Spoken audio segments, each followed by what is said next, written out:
धर्म को कमतर बताने की ये बहस नहीं है।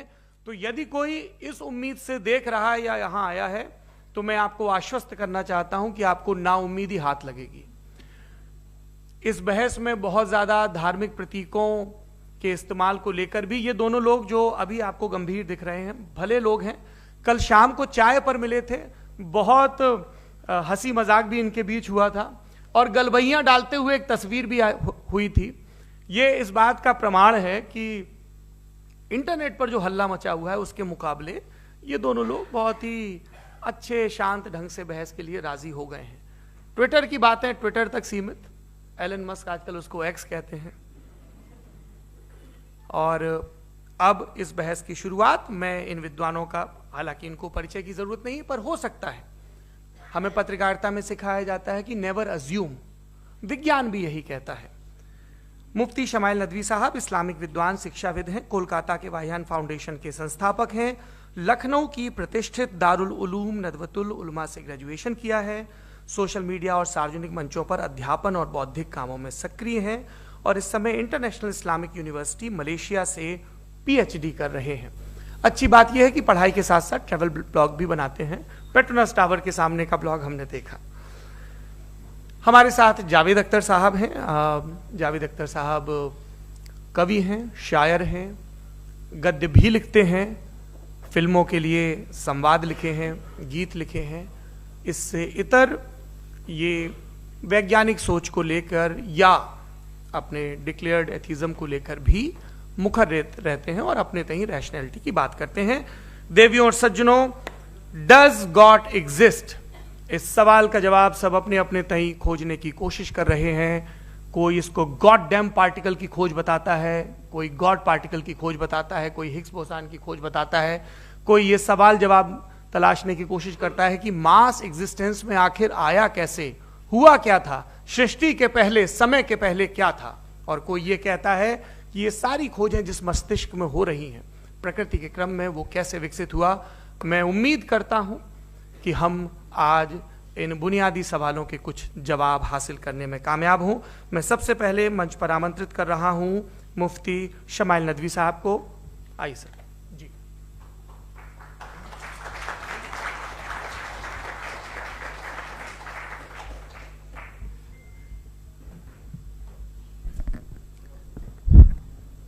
एक आखिरी गुजारिश, आप बोलना शुरू करें। आप लोग प्लीज अपने फोन फ्लाइट मोड पे या साइलेंट मोड पे रखें। एक बार चेक कर लें, कई बार बेध्यानी हो जाती है।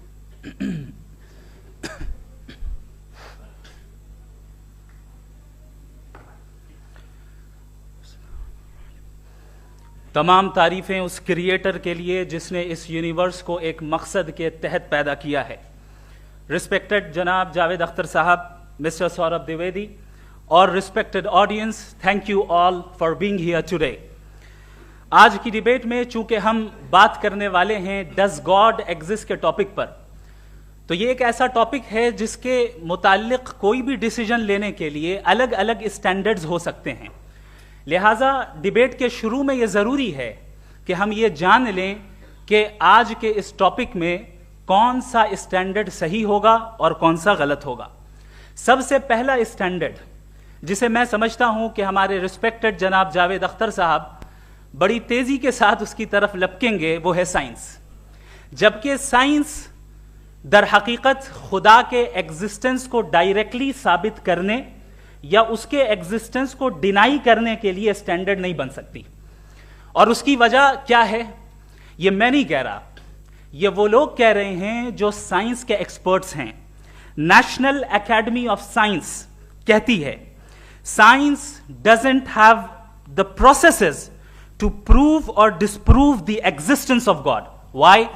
क्योंकि साइंस का ताल्लुक एम्पेरिकल एविडेंस से है और एम्पेरिकल एविडेंसेस का ताल्लुक हमारे नेचुरल और फिजिकल वर्ल्ड से है, जबकि गॉड नॉन फिजिकल और सुपर नेचुरल रियलिटी है। लिहाजा नॉन फिजिकल रियलिटी को आप उस टूल के साथ नहीं चेक कर सकते जिसका काम फिजिकल रियलिटी को तलाश करना है।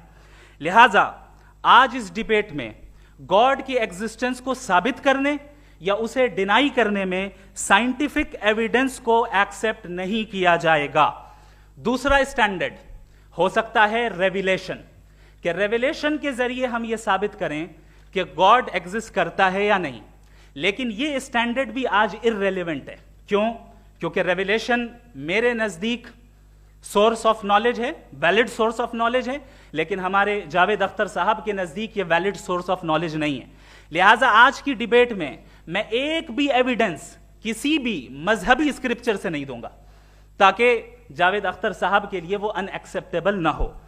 तीसरा जो मेयार हो सकता है वो है ऑब्जर्वेशन, कि भाई कोई कहे कि हमें खुदा दिखाओ, अगर है तो दिखाओ, या ये कि खुदा के एग्जिस्टेंस पर एम्पेरिकल एविडेंस दो, तो ये है दर हकीकत गलत टूल का इस्तेमाल करना। ये ऐसा ही है कि जावेद साहब मुझसे ये मुतालबा करें कि मुफ्ती साहब आप मेटल डिटेक्टर के जरिए प्लास्टिक डिटेक्ट करके दिखाएं। अब चूंकि प्लास्टिक डिटेक्ट नहीं हो पा रही है, लिहाजा plastic does not exist. No, you are using the wrong tool. इस टूल से प्लास्टिक को डिटेक्ट नहीं किया जाता। लिहाजा मैं समझता हूं कि गॉड के एग्जिस्टेंस पर एम्पेरिकल एविडेंस का मुतालबा करना एक बचकाना मुतालबा है, और हमारे रिस्पेक्टेड जनाब जावेद अख्तर साहब इस स्टेज से अब बहुत आगे निकल चुके हैं। अब बचता है एक ही स्टैंडर्ड, और वो स्टैंडर्ड है अक्ल, लॉजिक, रीजनिंग।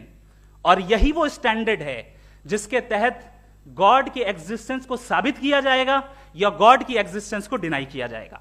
लेकिन चूंकि ये बहुत इंपॉर्टेंट और सेंसिटिव टॉपिक है, इसलिए लॉजिकल आर्ग्यूमेंट भी ऐसा होना चाहिए जो डेफिनेटिव हो, इनडेफिनेटिव ना हो, जो 2 और 2 4 की तरह बिल्कुल वाजे हो, जिसे लॉजिकली रिजेक्ट करना पॉसिबल नहीं हो।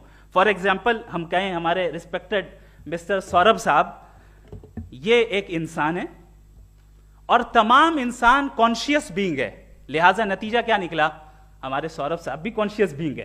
क्या ये इनडेफिनेट आर्ग्यूमेंट है या डेफिनेट आर्ग्यूमेंट है? ये डेफिनेट आर्ग्यूमेंट है। ये 2 और 2 की तरह वाजे है, इसमें किसी तरह जो है लॉजिकली इसको रिजेक्ट नहीं किया जा सकता। तो अगर आज हमारे जावेद अख्तर साहब ऐसी कोई अकली दलील और लॉजिकल एविडेंस दें खुदा के ना होने पर जो डेफिनेट भी हो, तो मैं ये ऐलान करता हूं कि यकीनन मैं उस एविडेंस को कबूल करूंगा और उस पर गौर करूंगा। लेकिन साथ में यह भी ऐलान कर देता हूं प्रेडिक्शन के तौर पर कि ऐसा कोई डेफिनेट आर्ग्यूमेंट कोई नहीं पेश कर सकता। दलील हम देंगे और डेफिनेटिव दलील देंगे, लॉजिकल दलील देंगे, ऐसी दलील देंगे जो एंटायर एथिस्टिक वर्ल्ड उसे रेफ्यूट नहीं कर सकती। चलें अब हम एक एग्जाम्पल सोचते हैं, एक सिनेरियो, सिंपल सिनेरियो, तमाम ऑडियंस से गुजारिश है, हम और आप एक आइसोलेटेड आइलैंड पर हैं, ऐसा आइलैंड जहां पे हमसे पहले कोई कभी नहीं गया। चलते चलते आपके सामने अचानक आपने देखा एक पिंक कलर की बॉल पड़ी हुई है। सबसे पहला सवाल आपके जहन में क्या आएगा कि ये बॉल यहां क्यों आई, कैसे आई, ये पिंक कलर की ही क्यों है, कोई और कलर भी हो सकता था, ये इसी शेप में क्यों है, कोई और शेप भी हो सकता था। नेचुरली आप इस तरफ पहुंचेंगे कि कोई ना कोई है जिसने इन स्पेसिफिक प्रॉपर्टीज के साथ इस बॉल को बनाया है और यहां पे रखा है। चूंकि आप जानते हैं कि ये जो बॉल है इसका एग्जिस्ट करना जरूरी नहीं है, ये एग्जिस्ट कर भी सकती थी, नहीं भी कर सकती थी, और एग्जिस्ट करना ही था तो किसी और फॉर्म में करती, किसी और कलर में करती। अब आप इस बॉल को एक्सपैंड करते चले जाएं, एक्सपैंड करते चले जाएं, एक्सपैंड करते चले जाएं, यहां तक कि ये बॉल यूनिवर्स के साइज की हो जाए। बताइए कि क्या साइज के बढ़ जाने से सवाल बदल जाएगा? हरगिज नहीं बदलेगा। अभी भी सवाल रहेगा, ये यूनिवर्स कहां से आया, इन स्पेसिफिक प्रॉपर्टीज के साथ कहां से आया, क्यों आया, किसने बनाया, ये सवाल उस वक्त भी वैलिड रहेगा। लेकिन ये सवाल अगर हम जनाब जावेद अख्तर साहब से करें तो चूंकि इनका वर्ल्ड व्यू एथिस्टिक है, और सिर्फ इनका नहीं, मतलब जितने भी एथिस्ट हैं और एथिस्टिक वर्ल्ड व्यू को रखने वाले से अगर आप ये सवाल करें कि ये यूनिवर्स कहां से आया, तो इनका जवाब या तो आर्ग्यूमेंट फ्रॉम इग्नोरेंस होगा या डॉगमेटिक होगा। या तो ये कहेंगे कि मुझे नहीं पता कि ये कहां से आया, लिहाजा गॉड डज नॉट एग्जिस्ट, ये आर्ग्यूमेंट फ्रॉम इग्नोरेंस है, या ये कहेंगे कि ये यूनिवर्स खुद ब खुद बन गया। इसका मतलब ये है कि उस बॉल को भी खुद ब खुद बन जाना चाहिए, लेकिन बॉल के ताल्लुक से ये एक्सप्लेनेशन एक्सेप्ट नहीं की जाएगी कि ये खुद ब खुद बन गई, लेकिन यूनिवर्स के ताल्लुक से कर दिया जाएगा। इसे हम दूसरे अल्फाज में डॉगमा भी कह सकते हैं। दूसरी चीज, हमारे जावेद अख्तर साहब जरूर गॉड ऑफ गैप्स की मिसाल भी जरूर देंगे। और मिसाल देंगे कि पहले ज़माने में बिजलियां कड़कती थी तो लोगों ने किसी एक खुदा की तरफ, और बारिश होती थी तो दूसरे खुदा की तरफ मंसूब कर दिया, उनके पास दलील नहीं थी। यह हमारा वर्ल्ड व्यू है ही नहीं, यह हमारा वर्ल्ड व्यू है ही नहीं, क्योंकि नेचुरल फिनोमेना के प्रोसेस की इंटरप्रिटेशन को जान लेने से यह कहां से साबित हो गया कि गॉड एग्जिस्ट नहीं करता है। इस पर मैं इंशाअल्लाह अभी आगे बात करूंगा। आप हजरात ये भी देखेंगे, और मैं ये एक्सपेक्ट करता हूं कि हमारे रिस्पेक्टेड जनाब जावेद अख्तर साहब जरूर इमोशनल आर्ग्यूमेंट्स भी देंगे, जो कि एक लॉजिकल फेलेसी है जब बात आती है ट्रुथ को डिसाइड करने में। क्यों? मिसाल के तौर पर वो कहेंगे कि अगर गॉड है तो ईविल क्यों एग्जिस्ट करता है, जबकि मैं कहता हूं ईविल का एग्जिस्ट करना गॉड के एग्जिस्ट करने की दलील है, उसके खिलाफ नहीं है। चूंकि अगर गॉड है तो हम सब उसके सामने अकाउंटेबल हैं, और अगर हम अकाउंटेबल हैं तो अकाउंटेबिलिटी के लिए ईविल का मौजूद होना जरूरी है, उसके बगैर हम अकाउंटेबल नहीं हो सकते। और अगर हम अकाउंटेबल नहीं हैं तो हम जनाब जावेद अख्तर साहब से पूछेंगे कि आप बताएं कि फिर सफरिंग इस दुनिया में क्यों है? अगर खुदा नहीं है तो सफरिंग क्यों है? और उन लोगों के जज्बे का क्या जिनके अंदर सफरिंग के बाद इंतकाम लेने का जज्बा पाया जाता है और वो इस दुनिया से ऐसे ही चले गए, क्या उनकी सारी तकलीफें बेकार चली जाएंगी? अब आ जाएं उसी एग्जाम्पल की तरफ कि बॉल, मुझसे अगर कोई पूछे इस बॉल को किसने बनाया और या इस एक्सपेंडेड बॉल को किसने बनाया, मैं कहूंगा कि चूंकि ये यूनिवर्स और इस यूनिवर्स की तमाम चीजें कॉन्टिंजेंट हैं। कॉन्टिंजेंट होने का मतलब ये होता है कि जो अपने एग्जिस्टेंस पे किसी के ऊपर डिपेंड करती हो, तो जाहिर है ये यूनिवर्स कॉन्टिंजेंट है। और अगर कोई चीज कॉन्टिंजेंट नहीं है तो मैं रिक्वेस्ट करूंगा कि मुझे दिखा दें कि कौन सी चीज यूनिवर्स में कॉन्टिंजेंट नहीं है, हम भी जरा गौर कर लें और हम भी देख लें। और जब कॉन्टिंजेंट चीजें मौजूद हैं तो फिलोसोफर्स की इस्तिलाह के मुताबिक, हम उस टर्मिनोलॉजी के मुताबिक हम उस जगह तक पहुंचते हैं और उस हस्ती तक पहुंचते हैं जिसे नेसेसरी बीइंग कहा जाता है, कि ये वो नेसेसरी बीइंग है जिसका मौजूद ना होना नामुमकिन हो। क्योंकि अगर ये मौजूद ना हो तो सारी चीजें एग्जिस्टेंस में आएंगी ही नहीं, और ये सारी कॉन्टिंजेंट चीजें उसी के ऊपर डिपेंड करती हैं। अब अगर आप ये सवाल करते हैं कि फिर उस हस्ती को किसने बनाया, फिर उसका कॉज क्या है, फिर उसका कॉज क्या है, फिर उसका कॉज क्या है, और एंडलेसली चले जाएं, इसे हम कहते हैं इन्फिनिट रीग्रेस ऑफ कॉजेस, जो कि लॉजिकल फेलेसी है। कॉन्सेप्चुअली इन्फिनिटी पॉसिबल है। मिसाल के तौर पे न्यूमेरिकल्स 1 2 3 गिनते चले जाएं, इन्फिनिट नंबर्स हैं। मैं कॉन्सेप्चुअली बात नहीं कर रहा, प्रैक्टिकली रियलिटी में साबित करके दिखाएं कि infinite regress of causes possible है या नहीं। अगर पॉसिबल है तो हम मान लेंगे, मिसाल दे दें, और पॉसिबल नहीं है तो एक ही ऑप्शन बचता है जिसे हम कहते हैं नेसेसरी बीइंग। ऐसी नेसेसरी बीइंग जो इंडिपेंडेंट है, क्योंकि अगर वो डिपेंडेंट हुई तो वो नेसेसरी नहीं रहेगी। ऐसी इंडिपेंडेंट बीइंग जो इटर्नल है, अगर वो इटर्नल नहीं होगी, उसकी बिगिनिंग होगी तो वो खुद कॉन्टिंजेंट है। ऐसी बीइंग जो पावरफुल है, क्योंकि कॉन्टिंजेंट को एक्चुअलाइज करने के लिए पावर चाहिए। ऐसी बीइंग जो इंटेलिजेंट है और नॉलेजेबल है, क्योंकि ये यूनिवर्स स्पेसिफिक फॉर्म और स्पेसिफिक लॉज ऑफ नेचर के तहत प्रिसाइजली चल रहा है। Thank you. थैंक यू मुफ्ती साहब। मैं इन दलीलों के बाद जावेद अख्तर साहब से गुजारिश करूंगा, आप बैठ के बोलना चाहेंगे या वहां? जी।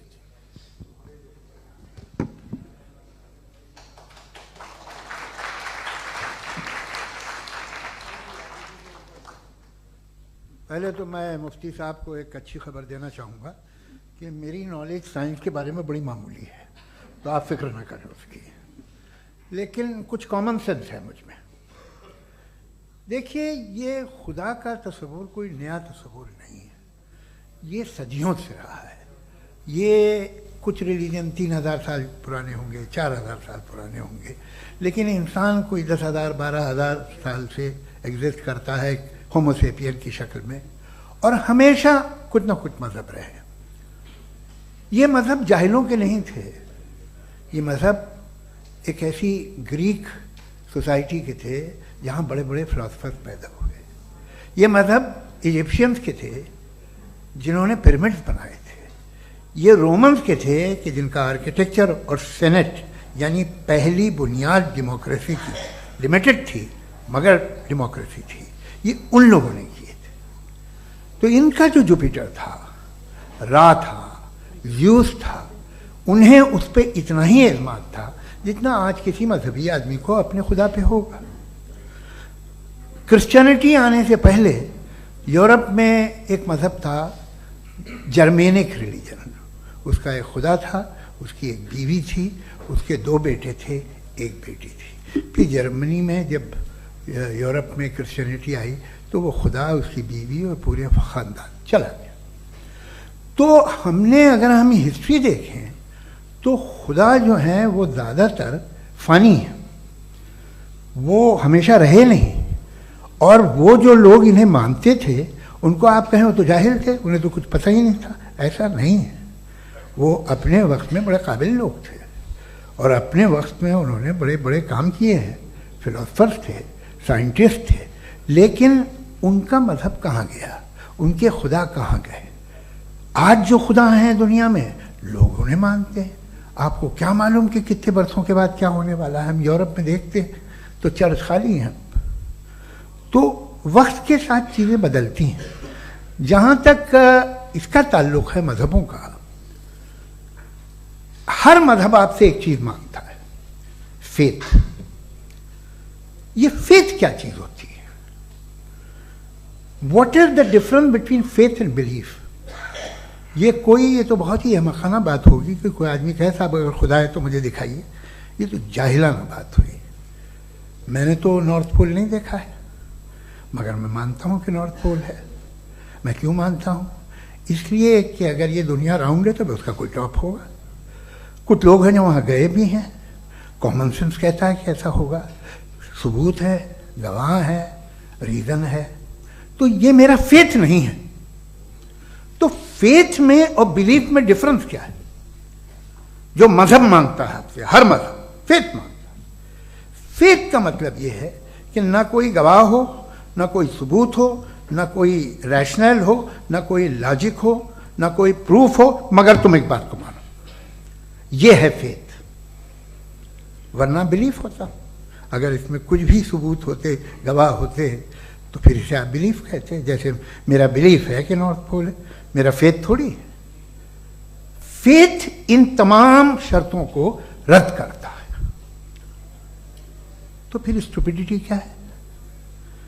अगर मैं एक बात ऐसी मानूं जिसकी ना कोई लॉजिक है, ना कोई रैशनल है, ना कोई प्रूफ है, ना कोई गवाह है, ना कोई सबूत है, और मैं उसे मानूं, तो ये स्टुपिडिटी हुई। इसे ही भाई कल को मैं यकीन कर लूं कि एलॉन मस्क जो है मेरा भाई है, तो मुझे इंतहाई खुशी होगी, सुकून भी बहुत मिलेगा मुझे।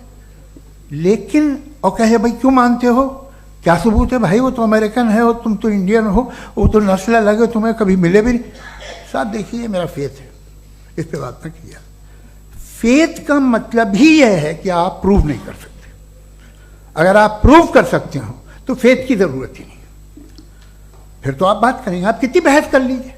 अल्टीमेटली दुनिया का हर मजहब फेथ पे टिका है, और फेथ का मतलब है एक ऐसा यकीन जिसका कोई सबूत, कोई गवाह, कोई रैशनल नहीं। अब आप ये कहें, क्या आप ये क्यों कह रहे हैं कि साहब ये कायनात किसने बनाई?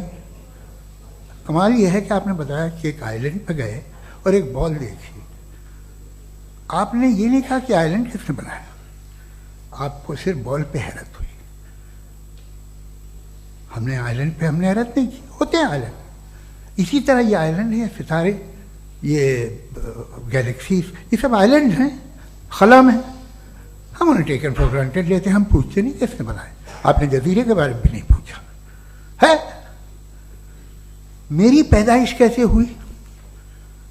क्या मैं प्लान्ड पैदा हुआ था? I was plan to be born, या एक लकी स्पर्म था जो किसी एग से चिपक गया? मेरी पैदाइश रैंडम।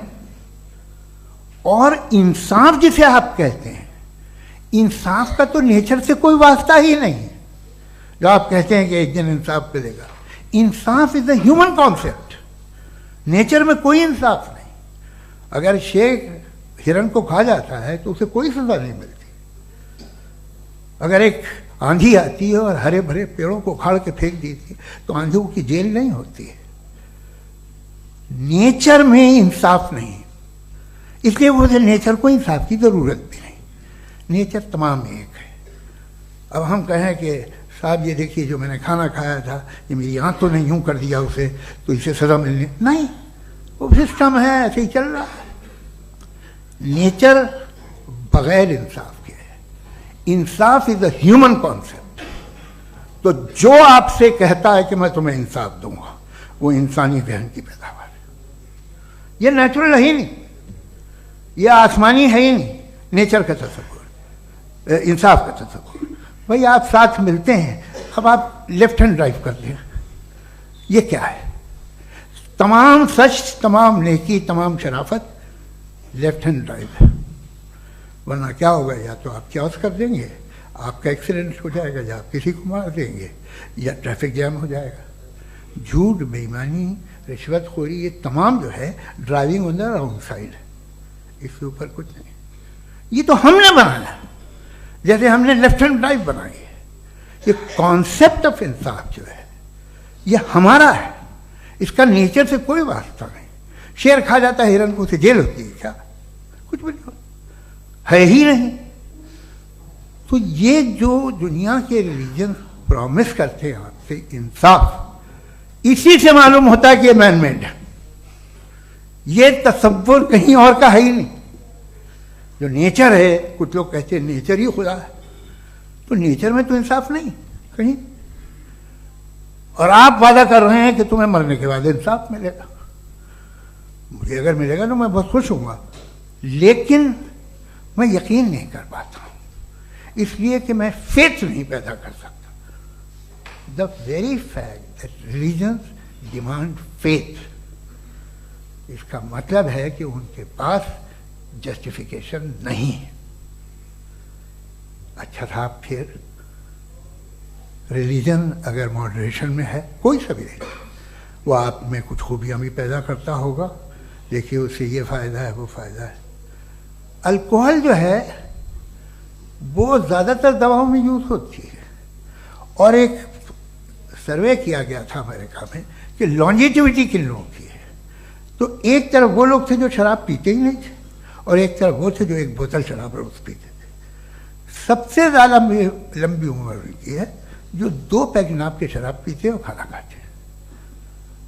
मगर हम शराब को बुरा समझते हैं, मैं भी बुरा समझता हूँ। क्यों? ऐसा होता नहीं। कुछ चीज़ों में आदत होती है कि वो बढ़ती है। आज तक में एक आदमी दूध पीता है, आप 10 साल बाद भी मिलेंगे तो एक ही गिलास पीता होगा। ऐसा नहीं होता, सुबह से दूध पीता रहता है। मिल्कोहलिक मैंने नहीं देखे, अल्कोहलिक होते हैं। ये टेंडेंसी है मजहब की कि वो बढ़ता है, जैसे कैंसर बढ़ता है, जैसे शराब बढ़ती है। कुछ लोग होंगे जो उसे सही तरह से यूज़ करते। मुझे यकीन है कि हमारे मुफ्ती साहब भी उनमें से एक हैं, इनसे बहुत खुशी हुई मुझे इनसे मिलकर। लेकिन कितने लोग हैं कि आज आप देखते हैं दुनिया में जो तबाहियाँ हैं, इनमें कितना हाथ है उन लोगों का जो बिलीवर कहते था मजहब ये नहीं कहता, ना कहता होगा, मगर जब ये मजहब पीते हैं तो ऐसे बिहेव करते हैं।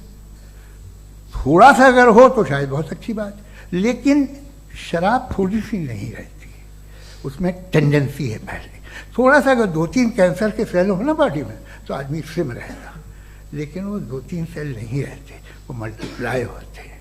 जावेद साहब, टाइम पूरा हो गया। टाइम हो गया तो बस बात खत्म हो गई। अच्छा, मुझे कुछ और कहने को था भी नहीं। जी, मैं पहले जवाबी दौर के लिए इनवाइट कर रहा हूं मुफ्ती साहब को। Your rebuttal round 1, you have 7 minutes.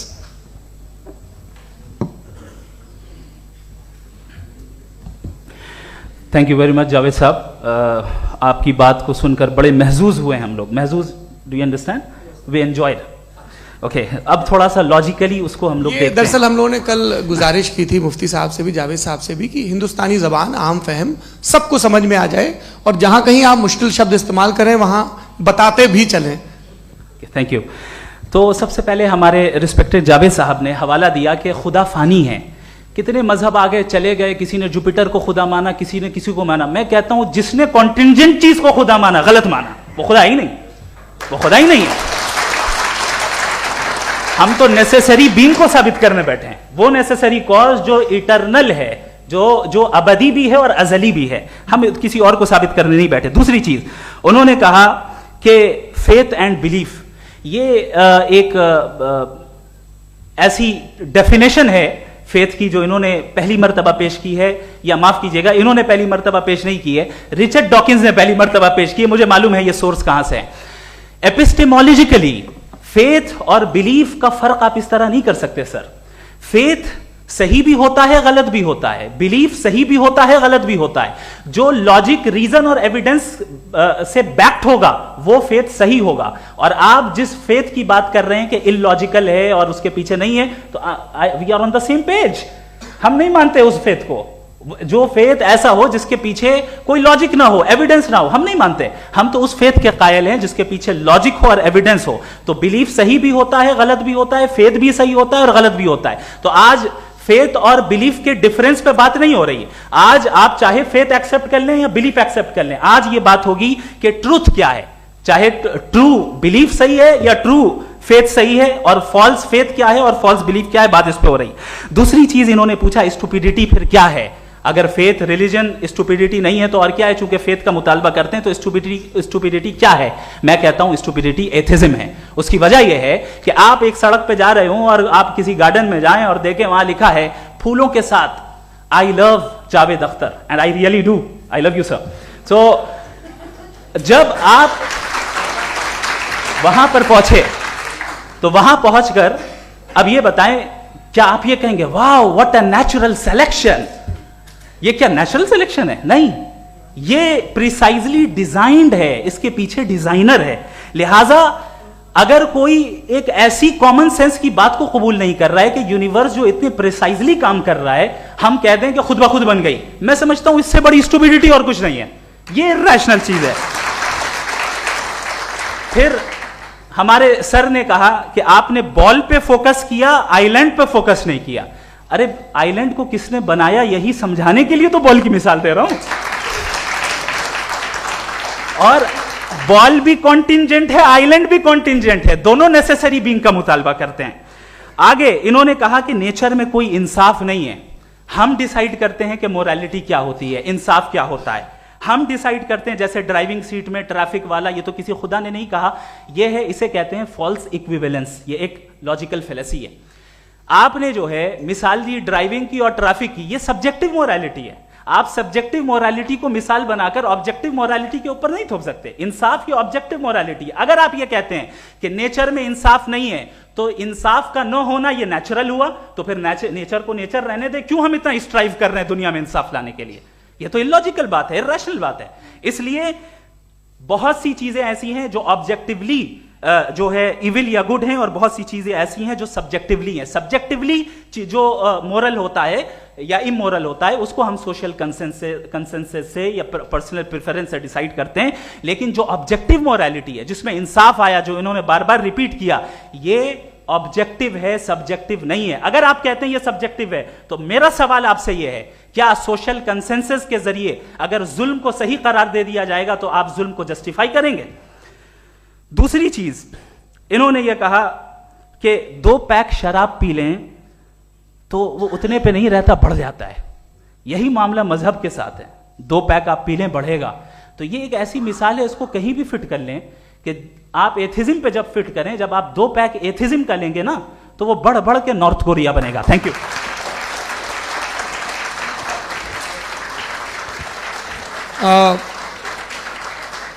First round की रिबटल के लिए मैं जावेद साहब को इनवाइट कर रहा हूं। आपके पास 7 मिनट का वक्त है, रीसेट कर दीजिएगा प्लीज।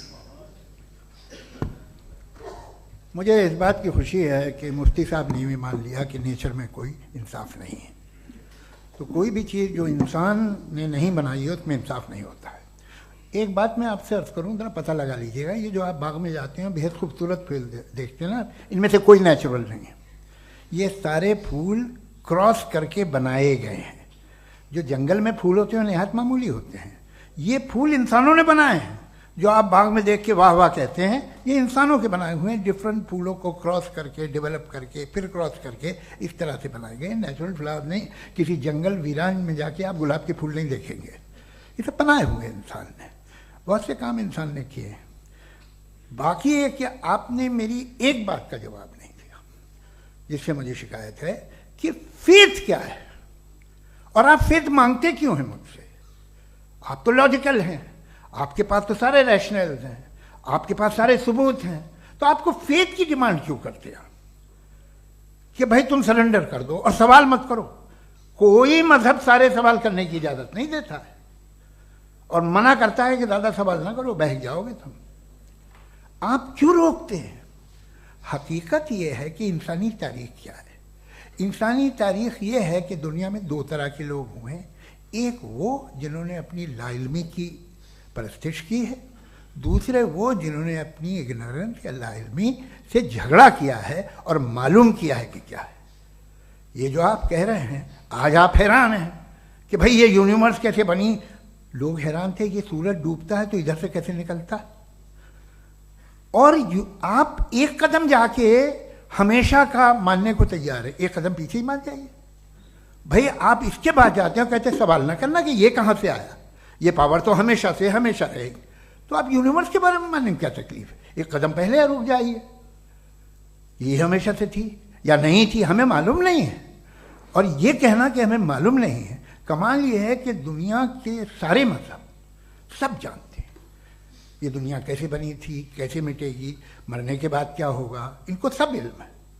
इनको किसी को डायनासोर होते थे पहले ये नहीं पता था, किसी को नहीं पता।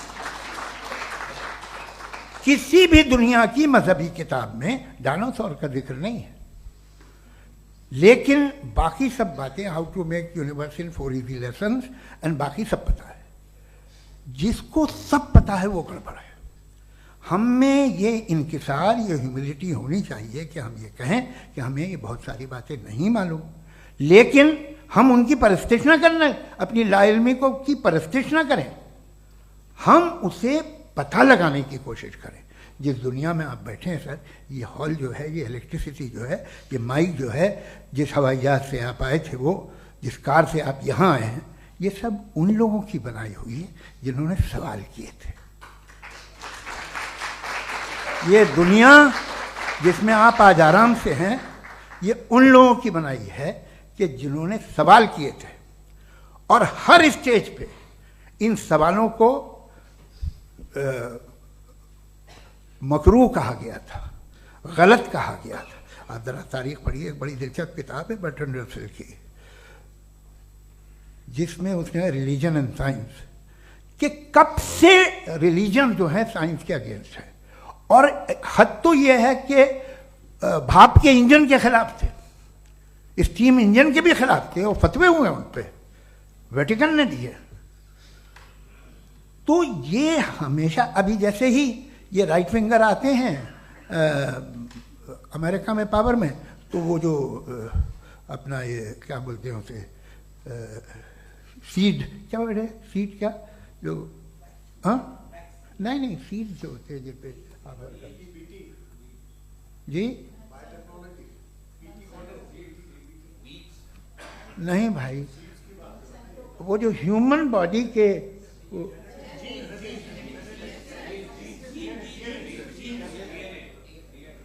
उस पर रिसर्च बंद हो जाती है, रिपब्लिकन नहीं करने देते।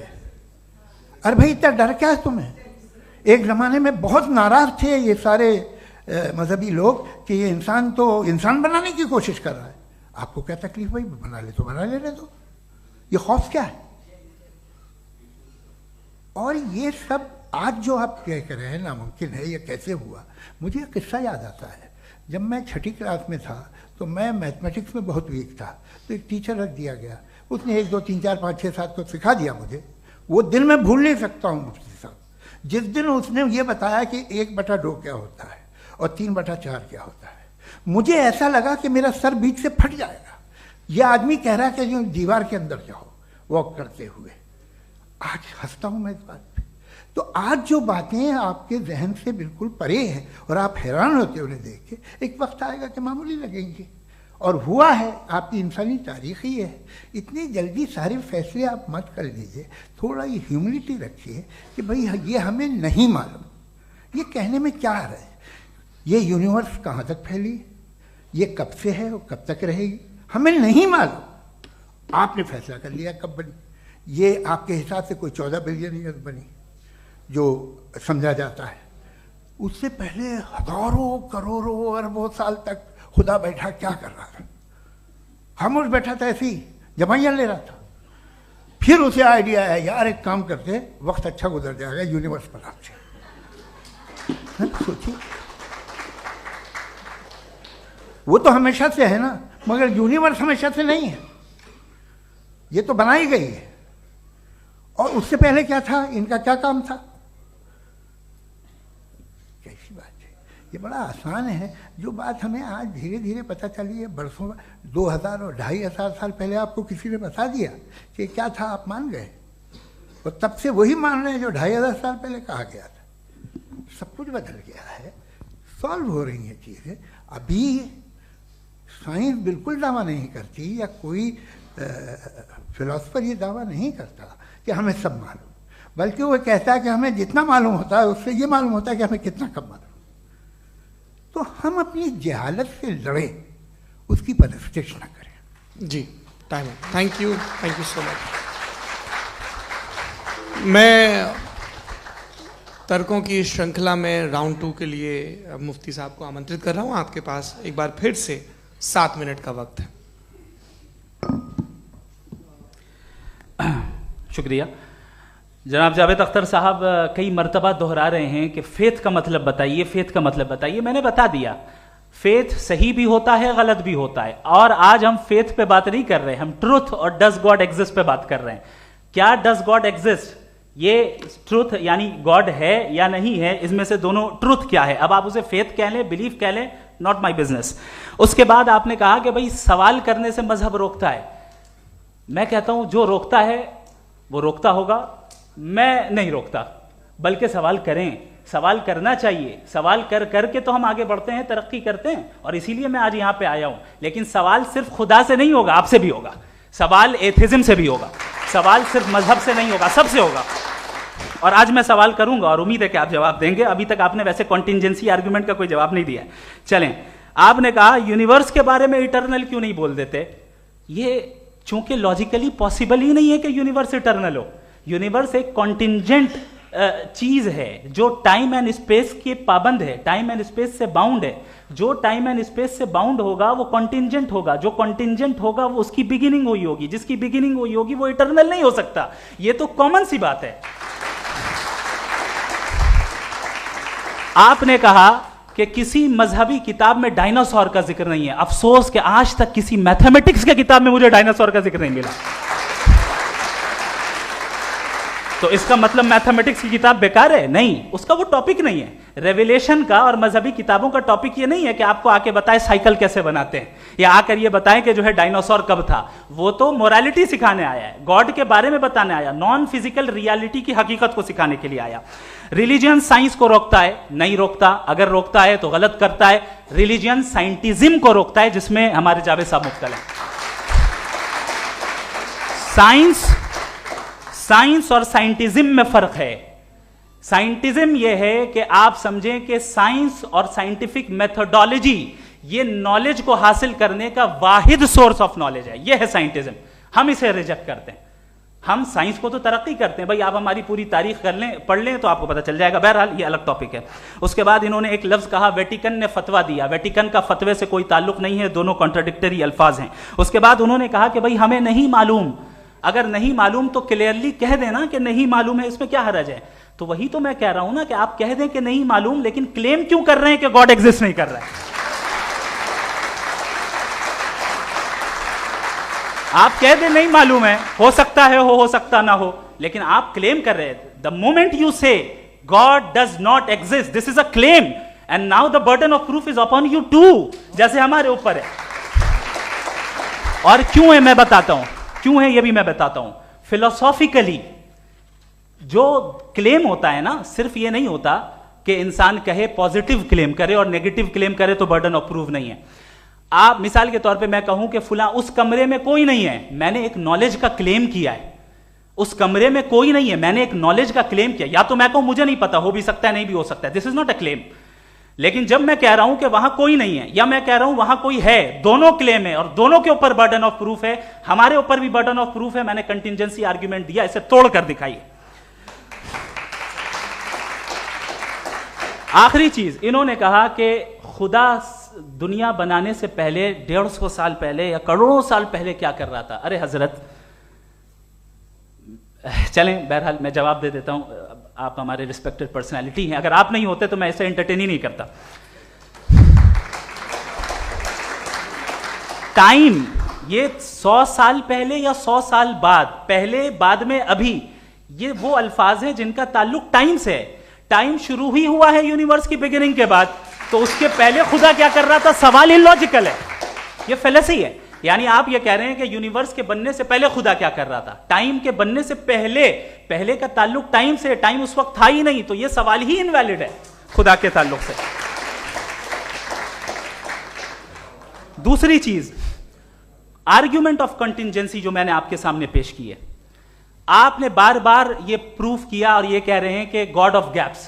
देखिए, पहले नहीं मालूम था, साइंस ने कर दिया। सिंपल की मिसाल से मैं समझा देता हूं। जिस गैप्स की आप बात कर रहे हैं ना, साइंस उन गैप्स को जिन चीज के जरिए भी प्रूव करेगा वो कॉन्टिंजेंट ही होगा, अब चाहे वो फोर्स हो, मैटर हो या एनर्जी हो। लिहाजा सवाल हमारा उस वक्त भी वैलिड होगा जब तक कि आप नेसेसरी बीइंग पे ना आ जाएं, और इन्फिनिट रिग्रेस पॉसिबल नहीं है of causes in practical world, तो जाहिर है कहीं रुकना पड़ेगा, जहां रुकेंगे वही खुदा है। दूसरी चीज, आपने ये कहा, क्या कह रहा था मैं, किस पॉइंट को? What? Oh no, after that. Just now. हाँ, जहां रुकेंगे वही खुदा है। बहरहाल, तो टाइम का जिक्र हो गया, गॉड ऑफ गैप, सॉरी, या इसकी एक मिसाल आप ले लें। एक कार है, एक साहब ने देखा कि भाई कार जो है उसके व्हील्स कितने अच्छे लगे हुए हैं, सही जगह पे, स्टीयरिंग जो है कितने अच्छे जगह पे लगी हुई है, और सीट्स कितने वेल डिजाइंड है, कितनी प्रिसाइजली ये कार काम कर रही है, तो जरूर कोई ना कोई इसे क्रिएट किया है, किसी ने क्रिएट किया है। अब जावेद साहब आए और कहे, अरे जनाब बोनेट खोलिए, इसमें इंजन है, इंजन इस कार को चला रहा है, hence prove no one has created the car. This is illogical, this is irrational. आपने इंजन के जरिए उस गैप को तो साबित किया, लेकिन क्या उससे कार की जो क्रिएशन है और उसका जो क्रिएटर है ये इम्पॉसिबल हो जाए? ऐसा पॉसिबल है? उसका सवाल खत्म हो जाए, ऐसा पॉसिबल है? नहीं। आपने गैप्स को फिल करके, कॉन्टिंजेंट चीजों से गैप्स को फिल करके हमारे ऑब्जर्वेशन को और ब्रॉड कर दिया। अब हमें और पता चल गया कि ये जो कार है इसका सिस्टम कितना ज्यादा कॉम्प्लेक्स है। पहले कम समझते थे, अब कॉम्प्लेक्सिटी और ज्यादा वाजे हो गई। अब हमें समझ में आ रहा है कि हमारी सर्टेनिटी और बढ़ गई कि जरूर इस कार को किसी ना किसी ने बनाया। यही मामला यूनिवर्स का है। साइंस हमेशा फिजिकल वर्ल्ड की चीजों को ही फिल करती जाएगी और फिजिकल चीजों से ही करती जाएगी, चूंकि एम्पेरिकल एविडेंस का ताल्लुक फिजिकल वर्ल्ड से है। आप साइंस के जरिए मेटाफिजिकल रियलिटी को कभी साबित नहीं कर सकते। ये रॉन्ग टूल का इस्तेमाल करना है। ये वही काम है कि आप मेटल डिटेक्टर से प्लास्टिक डिटेक्टर करने चलें, जो कि जाहिर है सही नहीं है। Thank you.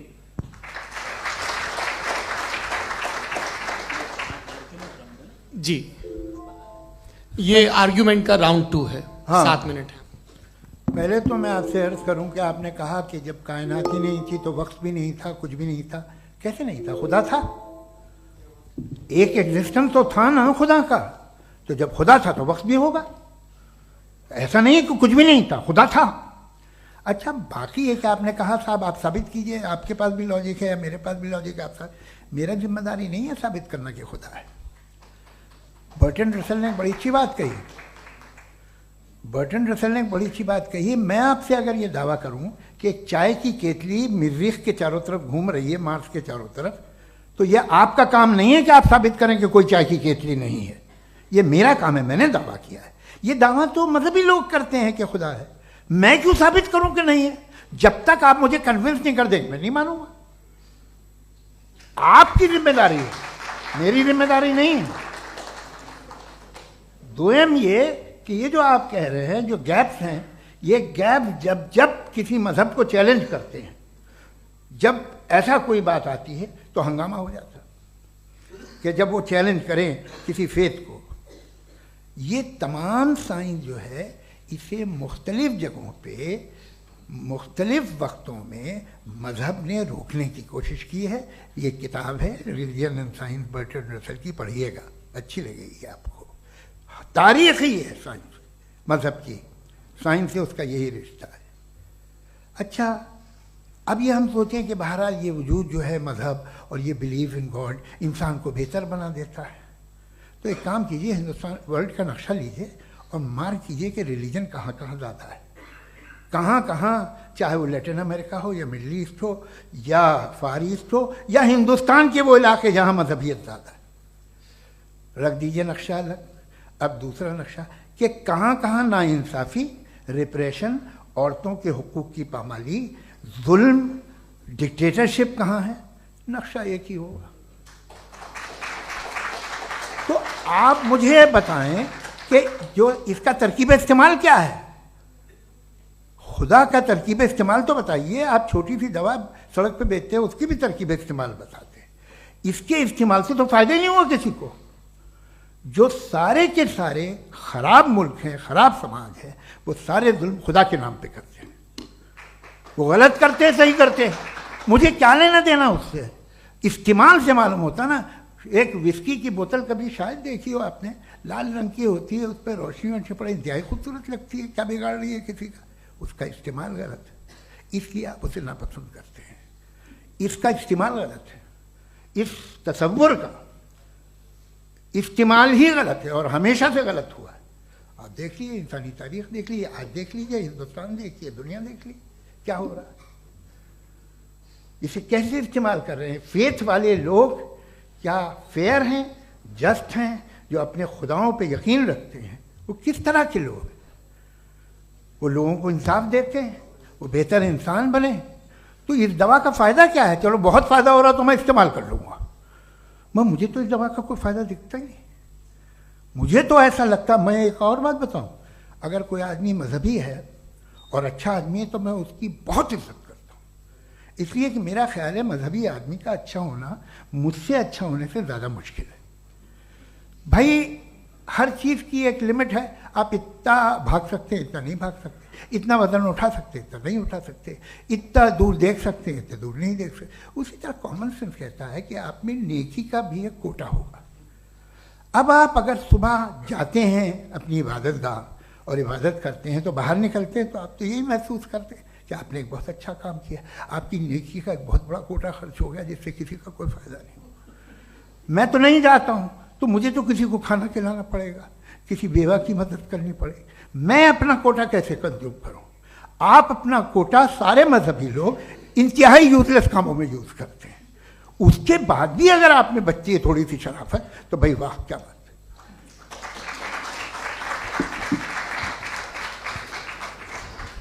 एक तो मुझे ये बात बहुत अच्छी लग रही है कि दोनों ही विद्वान समय को मानते हैं और बहुत समय से अपनी दलीलें और बाज दफा समय से पहले अपनी तकरीरें पूरी करके अपनी अपनी कुर्सी पर बैठ रहे हैं। ये इस आर्ग्यूमेंट का राउंड 2 पूरा हुआ। अब रिबटल का राउंड 2 है और उसके बाद क्रॉस एग्जामिनेशन होगा।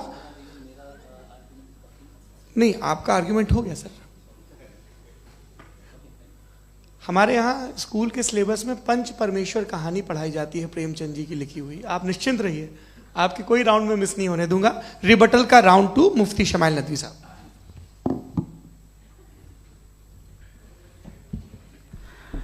असल में जो हकीकी प्रॉब्लम है, असल प्रॉब्लम है, वो ये है कि जावेद साहब के पास कॉन्सेप्ट ऑफ गॉड क्लियर नहीं है। इन्होंने कहा कि कायनात से पहले खुदा तो था, तब भी तो टाइम होगा। ये टाइम कायनात का हिस्सा है।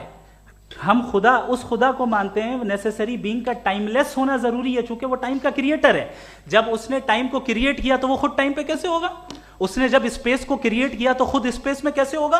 अगर वो टाइम एंड स्पेस को पहले से ही उसका पाबंद है तो फिर किस चीज को उसने क्रिएट किया?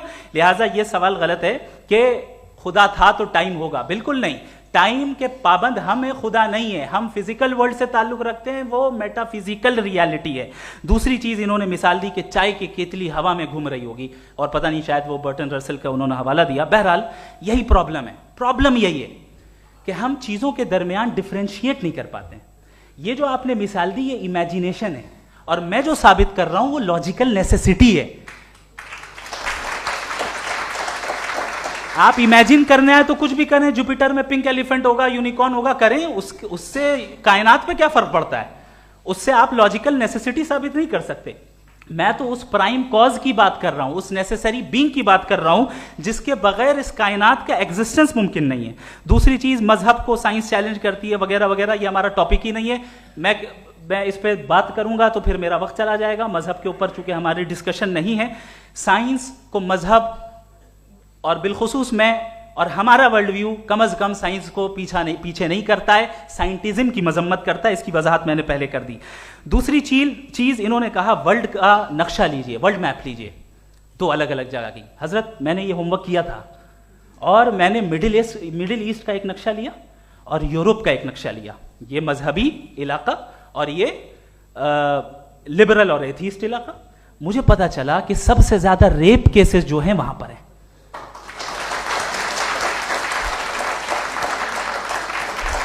मुझे ये पता चला यूएन की रिपोर्ट के मुताबिक, मैं ये अपने घर से नहीं लेके आ रहा, कि जो वर्किंग वुमेन है यूरोपियन कंट्रीज में, उसमें 81% वुमेन सेक्सुअल हैरेसमेंट का वर्क में शुमार हो रही है। ये मिडिल ईस्ट में नहीं हो रहा है, वो मजहबी लोग हैं इसलिए नहीं हो रहा है।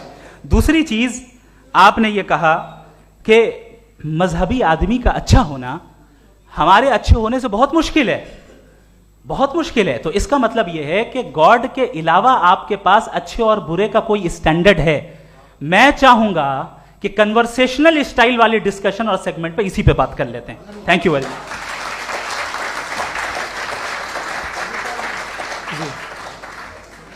ये रिबटल का राउंड 2 है, आपके पास 5 मिनट का वक्त है और इसके बाद क्रॉस एग्जामिनेशन शुरू करेंगे। आप चाहें तो जो इन्होंने सवाल पूछे उनके जवाब आप रिबटल में भी दे सकते हैं। जी जी, देखिए पहले तो ये बात कि ये मिसाल गलत नहीं है, गलत है। इन्होंने पहले ही हमको डिसार्म कर दिया, कह लिया अकल से मामला सॉल्व नहीं हो सकता, लॉजिक से आप पहुंच नहीं सकते। ये एक मेटाफिजिकल चीज़ है। मेटाफिजिकल अजीब सा लफ्ज़ है, ठीक से किसी को माने नहीं मालूम इसके, तो ऐसा लगता है कुछ बड़ी चीज़ है। अरे भाई क्या होता है मेटाफिजिकल, बताओ, खड़ी हो। ये एक लफ्ज़ है जो कहीं भी इस्तेमाल हो जाता है। जब आप एक बात कर रहे हैं और आप मुझसे बहस कर रहे हैं तो मुझे मेटाफिजिकल मत बताइए, आप लॉजिकली मुझे प्रूव किए। और अगर लॉजिकली आप नहीं बात करते साहब ये मेटाफिजिकल है, तो फिर हम आप बात क्या कर रहे हैं? मेरा आपका किस ज़बान में कॉन्वर्सेशन होगा? और ये कहना कि वक्त पहले नहीं था, तो फिर क्यों कहते हैं ये हमेशा से और हमेशा रहेगा? हमेशा वक्त है, तो आप कैसे कहते हैं वो हमेशा से है और हमेशा रहेगा? हमेशा का मतलब है कोई वक्त, अगर वक्त ही नहीं है तो हमेशा कैसे? बाहर वो रहेगा। अब मैं ये देखता हूँ, आपने कहा ना कि वहाँ रेप ज़्यादा होते हैं, तो हम एक बात देखते हैं कि ये दुनिया जिस पे वो कादर मुतलक है, जिसकी मर्जी के बगैर पत्ता भी नहीं हिलता, ओमनीपोटेंट है, ये दुनिया चल कैसे रही है? और इस दुनिया का हाल क्या है? 45,000 बच्चे जो 10 साल की उम्र से कम थे वो गाजा में मरे। भूख से काला हांडी में बच्चे मरते हैं और डिप्थेरिया से मरते हैं। डिप्थेरिया अजीब मर्ज है, गले में जाली बनना शुरू होती है, बच्चा नीला हो जाता है, गरीब का बच्चा, इसलिए कि उपास इलाज नहीं। ये कादर मुतलक है, जो चाहे कर दे। इससे आप दुआएं मांगते हैं हमारी, ये काम कर दे वो कर दे, तो इसका मतलब डे टू डे लाइफ में वो इंटरफेयर करता है और ये देख रहा है वो। अगर वो वाकई भी है फॉर डिस्कशन सेक, तो मैं जब दुनिया देखता हूं तो मेरे दिल में उसके लिए कोई इज्जत नहीं पैदा होती। ये क्या कर रहे हो तुम पूरे ऑल पावरफुल हो, ओमनीपोटेंट हो, ओमनी प्रेजेंट हो। तुम तो वहां गाजा में रहे होगे ना, तुम हर जगह हो। तुम देख रहे थे कि बच्चे की कैसे धज्जियां उड़ रही, तुम देख रहे थे और तुम चाहते हो मैं तुम्हारी परस्तिश करूंगा, तुम हो भी। अरे यार, इससे अच्छे तो हमारे चीफ प्राइम मिनिस्टर हैं, कुछ तो ख्याल करते हैं। आप किसकी इबादत कर रहे हैं? अगर वो है भी, ये दुनिया नाइंसाफी से, जुल्म से, जबर से, तशद्दुद से भरी हुई। और आप ये मत कहिएगा कि वो देख रहा है और वो बताएगा एक दिन। अगर वो देख रहा है और इंटरफेयर नहीं करता तो आप दुआ क्यों मांगते? आप कहते हैं मेरा ये काम करा दे, इसके मतलब है वो दखल दे सकता है, वो आपको नौकरी दिलवा सकता है, भले दूसरे आदमी को न मिले, मगर आपका काम कर देगा चूंकि आपने दुआ मांगी है। तो जब वो आपको नौकरी दिला सकता है, लड़की की शादी कर सकता है, बेटे को ग्रीन कार्ड दिलवा सकता है, तो कम से कम ये जो मर रहे हैं बच्चे, इनको रोक दे, कुछ तो करे। मुझे तो दुनिया में, इस दुनिया का कोई मालिक है, इसका ओमनीपोटेंट कोई रूलर है, और ये दुनिया ऐसी चल रही है। मैं तो चाहूँगा कि भाई ना हो, अगर हो तो बड़ी शर्मिंदगी की बात है। शुक्रिया।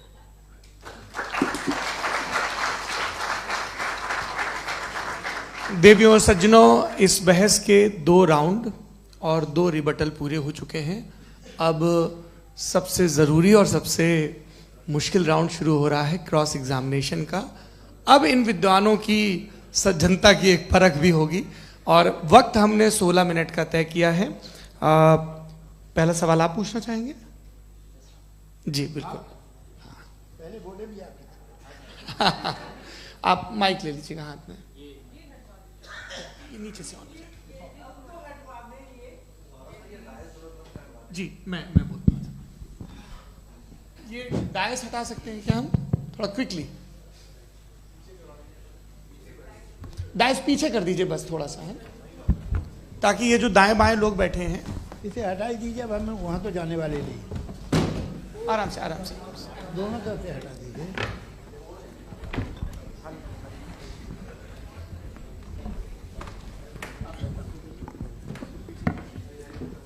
इस बीच आप लोग भी अपने अपने सवाल तैयार कर लें।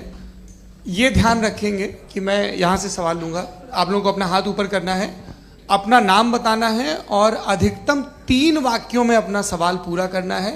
कई लोग सवाल की जगह भाषण देने लगते हैं, उससे आज बचना है। जी मुफ्ती साहब, पहला सवाल आपका, 16 मिनट हैं, हम दोनों लोगों के सवाल लेंगे। जी जी बहुत शुक्रिया। आपकी जो अभी बात हुई बहुत अहम थी, मैं इसको चाहूँगा कि आगे डिस्कस करूँ, लेकिन चूँकि अभी ये वो सेगमेंट है क्रॉस एग्जामिनेशन, तो सबसे पहला सवाल आपसे ये है कि जो मैं इतनी देर से कॉन्टिंजेंसी आर्ग्यूमेंट आपको बता रहा था, ये अकल से ही बता रहा था हजरत, आप ये बताएं कि आप इन्फिनिट रिग्रेस ऑफ कॉजेस को पॉसिबल मानते हैं या नेसेसरी बीइंग के एग्जिस्टेंस को सही समझते हैं? चूंकि 2 ही ऑप्शन हो सकता है, आप ये बताएं। देखिए, आपको मैं ईमानदारी से बात करूं, एक तो मैं कॉन्टिजेंसी वर्ड ठीक से समझता नहीं, और इस वक्त भी जो आपने अंग्रेजी के अल्फाज इस्तेमाल किए वो ज़रा थोड़े से मुझे डिफ़िकल्ट और कॉम्प्लिकेटेड लगे, तो आप ज़रा सिंपल ज़बान में सवाल कर सकते हैं? बिल्कुल कर सकता हूँ जी। यूनिवर्स की हर चीज कॉन्टिंजेंट होने का मतलब यह है कि वो अपने एग्जिस्टेंस में किसी के ऊपर डिपेंडेंट है। जो भी चीज डिपेंडेंट होगी वो चीज इंडिपेंडेंट नहीं हो सकती, तो उसका कोई ना कोई कॉज होगा। तो अब आप क्या समझते हैं कि ये इन्फिनिट रिग्रेस है, यानी कॉज पर कॉज, कॉज पर कॉज, कॉज पर कॉज, और कभी कोई यानी ये एंडलेसली चलता रहा? क्योंकि अगर ऐसा होगा तो हम तो एग्जिस्टेंस में आते ही नहीं। लॉजिकली ये मुत्तफक अलैह चीज है, मुत्तफक अलैह अग्रीड अपॉन। ओके, इस पे हमने एग्री किया था कि मुश्किल शब्द आएगा तो अर्थ बताना पड़ेगा। तो इन्फिनिट रिग्रेस तो पॉसिबल नहीं है, तो कहीं ना कहीं आपको रुकना पड़ेगा ऐसे नेसेसरी बीइंग पर। नहीं, कोई जरूरत नहीं रुकने की। किसने कहा आप रुकना पड़ेगा? आप रुकते हैं खुदा पे, आप नहीं रुकते। आप कहते हैं वो हमेशा से, जब उस वक्त से है जब वक्त नहीं था। आप कहाँ रुकते हैं कि अब हुआ था वो? आप नहीं कहते। हम क्यों नहीं मान सकते कि यूनिवर्स जो है और बल्कि मल्टीवर्सेस जो है वो हमेशा से हैं, वो बनती हैं, बिगड़ती हैं। एक हमारे यहाँ एक चीज़ है ब्लैक होल, वो समेट लेता है वापस, फिर ब्लास्ट होता है, फिर फैल जाता है। और इसमें हमारी तो खैर कोई औकात ही नहीं है इंसान की। एक छोटे से ज़र्रे पे हम 50-60 साल की उम्र रखते हैं, जो करोड़ों अरबों साल की कायनात है उसमें, और पैदा भी नहायत ही बेहुदा वजह से हुए थे। तो इसमें ये सोचना कि इसकी वजूहात और ये क्यों है, ये डिपेंडेंट है, ये हम देख रहे हैं, क्या मालूम। आप सोचिए कि ये जो फैल रही है कायनात, ये कहाँ फैल रही है, ये कहाँ जा रही है, और ये फैल क्यों रही है? अरे बना ली थी तुमने, रुको भैया, हाँ काफ़ी है। ये फैल क्यों रही है? ये और कौन सी कायनात जिसे मैं दूरबीन से देखता हूँ तो 2 बिलियन लाइट ईयर पे है, उससे मेरा कोई वास्ता ही नहीं है। 2 बिलियन ईयर यानी अगर मैं 80,000 माइल्स पर सेकेंड से चलूं तो 20 करोड़ साल में वहां पहुंच जाऊंगा। इसकी जरूरत क्या थी? ये दुनिया, ये कायनात तो इंसान अशरफुल मखलूक़ात के लिए बनाई गई ना। तो ये सब ये टर्म समझ में नहीं आया। इसमें कोई खास समझने वाली बात थी भी नहीं। ये जो अल्टीमेट कहा यह जाता है कि ये जो पूरी यूनिवर्स है, ये जो दुनिया है, ये इंसान के लिए बनाई गई। अच्छा, ये सब इंसान के लिए। क्यों साहब, सही है ना? बिल्कुल, लेकिन इसका ये मतलब नहीं कि किसी चीज के पीछे रीजन आपको नहीं पता तो रीजन नहीं है, इसे कहते हैं नहीं, argument from limited perspective। मुझे नहीं पता, लेकिन मेरी जिम्मेदारी नहीं है। वो बिल्कुल सही कहा था उसने, बर्टन रसल ने। आपने उसे मजाक में टाल दिया कि भाई आप एक दावा कर रहे हैं, मैं क्यों कहूं कि ये गलत है दावा? आप प्रूफ कीजिए, मेरे पे जिम्मेदारी ही नहीं है, मैंने थोड़ी कहा है। आप प्रूफ कीजिए कि ये सही है। आप आर्ग्यूमेंट ऑफ कंटिजेंसी आप का जवाब कोई ही नहीं दे सवाल रहे हैं। पूछना चाहेंगे? है? आप सवाल पूछना चाहेंगे मुफ्ती साहब से? क्योंकि ये क्रॉस एग्जामिनेशन का दौर है। आप जैसे पहले बोल रहे थे फेथ को लेके कुछ। मैं ये पूछना चाहूँगा कि खुदा ने जो भी रेवोल्यूशन किए हैं, एक मज़हब के नहीं, बहुत से मज़हबों में किए हैं। अलग अलग रेवोल्यूशन है, कहीं कुछ एक बातें हैं, कॉन्ट्रडिक्शन भी है आपस में। कहीं कुछ आप कर सकते हैं, कहीं कुछ नहीं कर सकते। ऐसा नहीं है कि सबकी कोड ऑफ मॉरल एक है। तो ये किस्सा क्या है? अब आप ये देखिए कि मुझे कभी कभी लगता है कि ये जो फुटबॉल फाइनल होता है, लाखों लोग होते हैं, फिर वो टीवी कवर कर ली, करोड़ों लोग। अगर उसमें खुदा की एक भूमि आवाज़ आ जाती, मैं गॉड हूँ, तो सारे लोग अभी सुन लेते और टीवी पे भी सुन लेते, किस्सा खत्म होता। ये इतनी राजदारी क्या है कि तुम सामने कुछ तो सबूत दे दो हमें सॉलिड। ये कह साहब ये यूनिवर्स कैसे बनी, इससे मसला क्या हल होगा? मैं पूछूंगा आपसे खुदा कैसे बना? क्यों नहीं पूछूंगा कैसे बना? बल्कि वो तो कायनात से कहीं ज़्यादा इंटेलिजेंट है, कायनात से कहीं ज़्यादा कॉम्प्लेक्स। जी वो हमेशा से है। आप कहेंगे मैं मान लूँगा। अच्छा, दोयम वो कादिर मुतलक, यानी कादिर मुतलक का मतलब ओमनीपोटेंट, वो जो चाहे कर सकता है। आपको नौकरी दिलवा सकता है, आपकी अच्छी जगह शादी करवा सकता है, आपके पड़ोसी का मुकदमा हरवा सकता है, आपको जिता सकता है, सब काम करता है। थोड़ा सा माइक क्लोज जी। वो इस दुनिया को चला कैसे रहा है? ये दुनिया कैसे चल रही है? आपको इस पर हैरत नहीं होती? या क़यामत के बाद कभी एक जस्टिस होगा, जब ये बच्चा मर चुका होगा जिसकी धज्जियाँ उड़ गई बम से, इसको इंसाफ मिलेगा तब? अच्छा, अब जवाब दूं? हाँ दीजिए। मैं वही इसीलिए आप ही की तरफ आता। सबसे पहले आपने रेवलेशन और स्क्रिप्चर्स की बात की, इस पे मैं बात कर सकता हूं, लेकिन आज नहीं करूंगा चूंकि वक्त कम है। कभी और इस पे डिस्कस करेंगे, मैं तैयार हूं उस पे भी बात करने के लिए। ये अभी से राउंड 2 की भूमिका तय हो रही है। Does God exist round 2? चूंकि आज गॉड के एग्जिस्टेंस पे बात है, तो मैं उसी के रिलेटेड जो है आपके सवालात को एंटरटेन भी करूंगा और मैं भी पूछूंगा। आपने कहा कि आपने साबित ही नहीं किया, जबकि आर्ग्यूमेंट ऑफ कॉन्टिजेंसी बुनियादी आर्ग्यूमेंट है। आप मुझे कॉन्टिजेंसी का मतलब बताइए, आपका मतलब क्या? कॉन्टिजेंसी कॉन्टिजेंसी का मतलब यह हुआ कि हर वो वजूद जो किसी भी चीज का पाबंद है, हर वो वजूद या हर वो चीज जो अपने एग्जिस्टेंस में किसी भी चीज के पाबंद है और उससे बाउंड है, उसको उसकी जरूरत है, उस पर डिपेंड करती है, तो जाहिर सी बात है कि उसका कोई ना कोई कॉज होता है। ये तो अक्ल की बात है। ये आप रीजनिंग की बात करते हैं, मैं वही कर रहा हूं। दूसरी चीज आपने ये बात कही कि इतने बिलियन लाइट ईयर्स दूर है, उसका मेरा क्या लेना देना। फिर मेरे ख्याल से आपको ये नहीं कहना चाहिए I think therefore I am an atheist. आपको सोचना चाहिए, सिर्फ आप एक लिमिटेड दायरे में रहकर नहीं सोचें, बल्कि बाहर निकलकर सोचें। आपने तीसरा सवाल किया, आपने 2-3 सवाल एक साथ। ऐसी बातें ना कीजिए, कुछ लोगों को इतराज हो जाएगा आप पे कि आप कुछ भी सोचिए। ये इजाजत आपको है नहीं, मुझे है।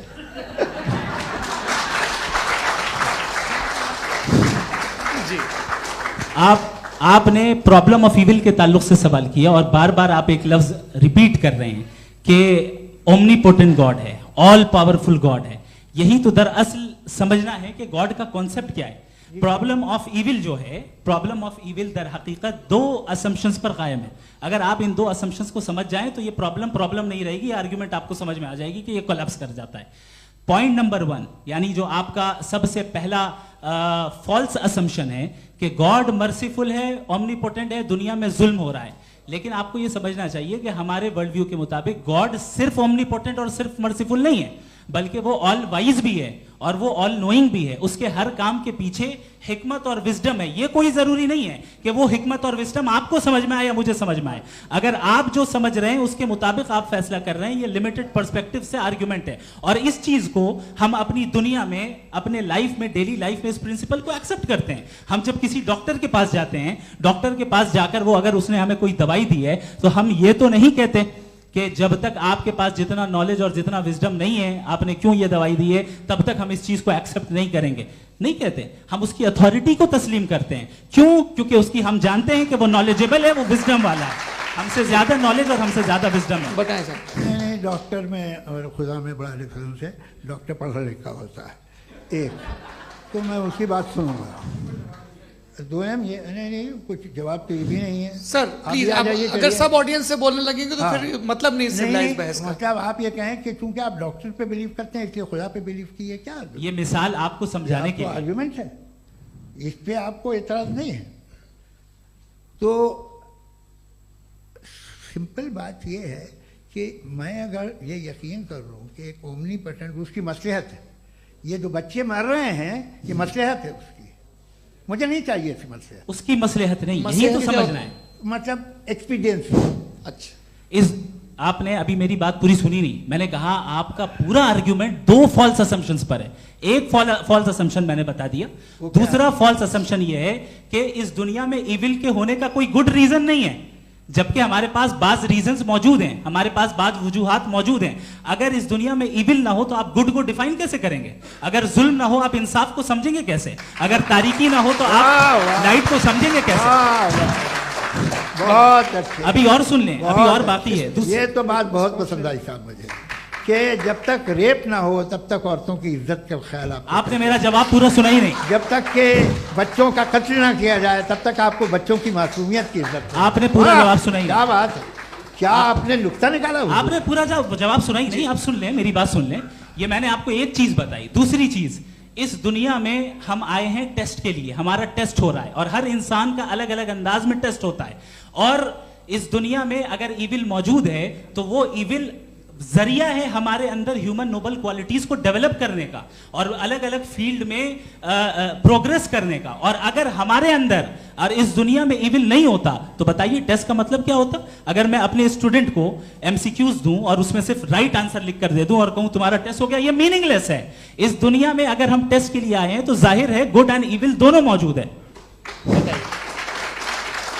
तो अगर गुड एंड इविल दोनों मौजूद है तो ये इविल भी खुदा का बनाया हुआ है?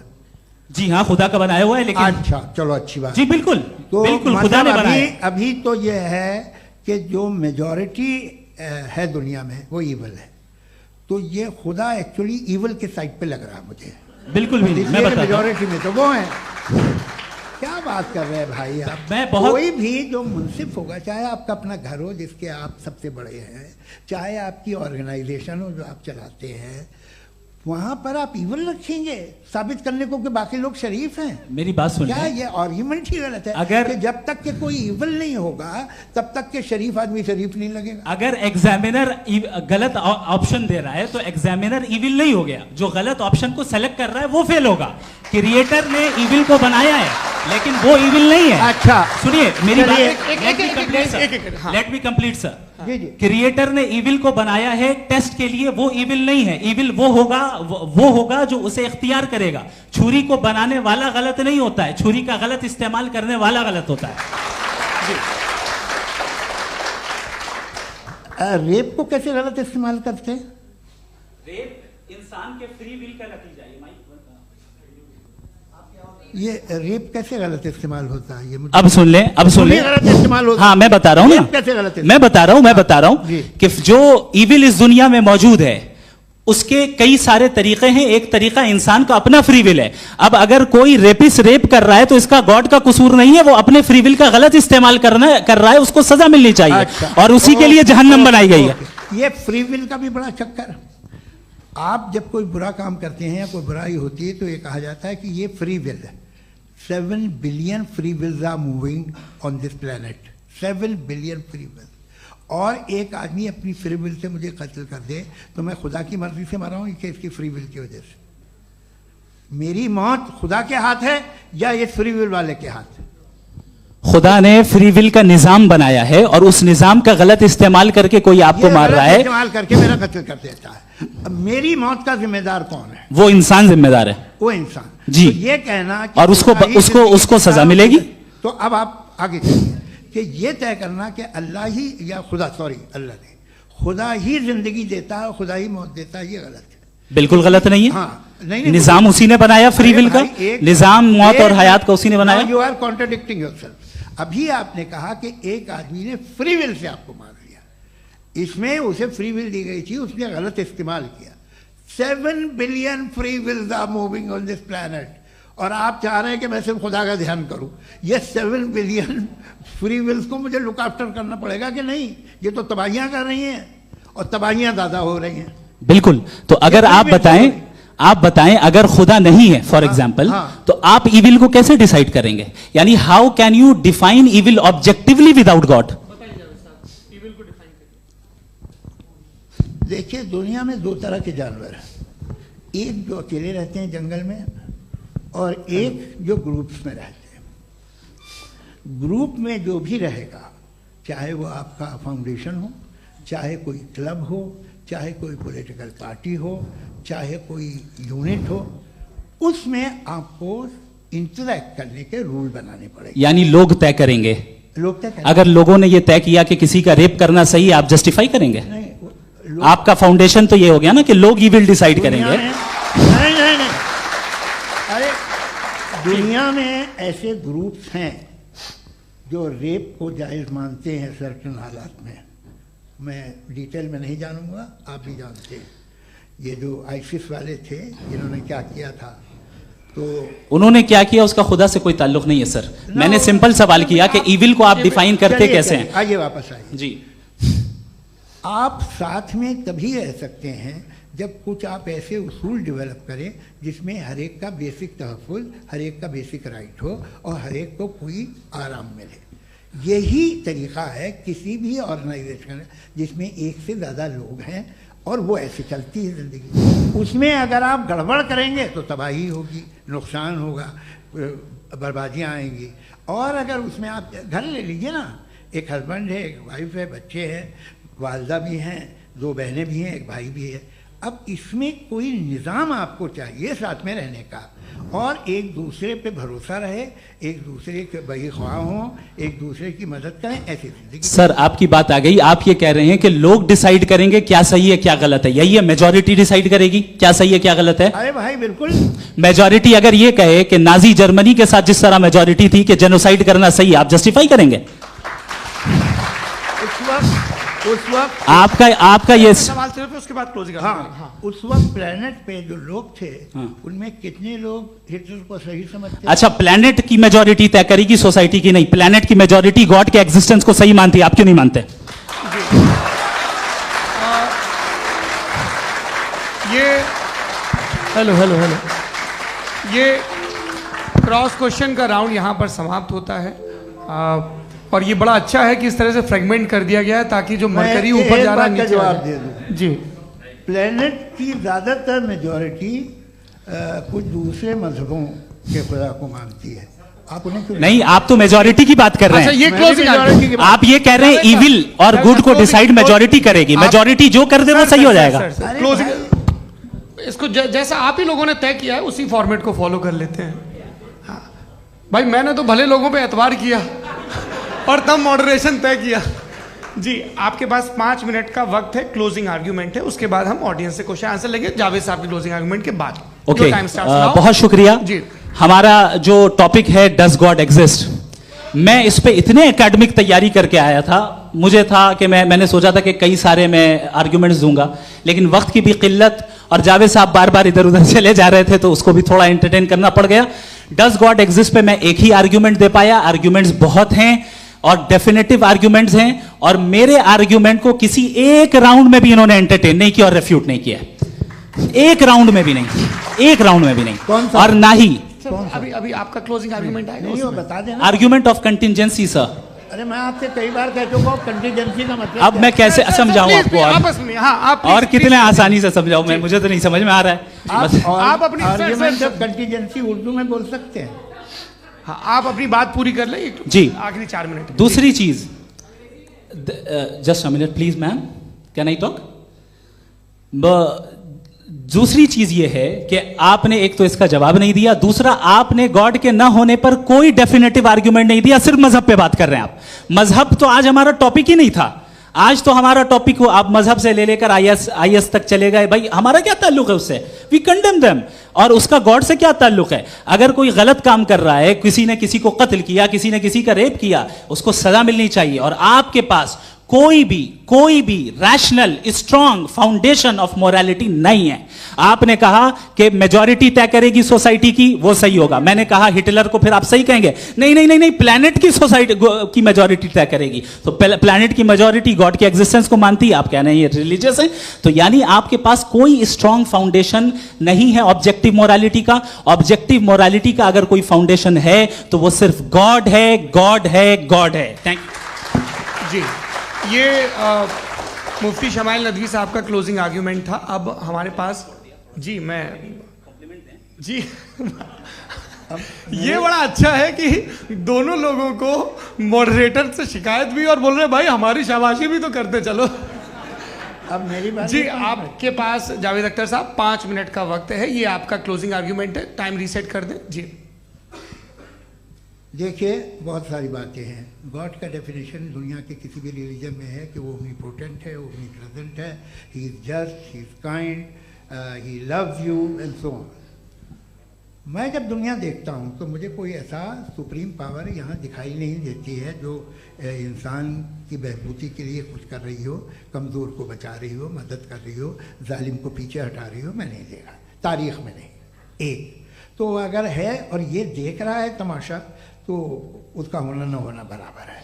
दोयम ये कि ये जो है, जब आप ये कहते हैं कि कायनात जिसकी कंटिजेंसी ये है, मैं देखिए वो लफ्ज़ इस्तेमाल किया मैं, तो ये कैसे हो सकती है भाई?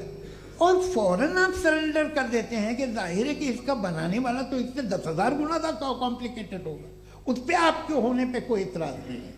उसे वो टाइमलेस है, वो पहले से था, टाइम तो बहुत बाद में आया। ये सब आप मानने को तैयार है जिसका आपके पास कोई सबूत नहीं, आपके पास कोई रीज़न नहीं है। आपकी तारीख क्या है मजहब होगी?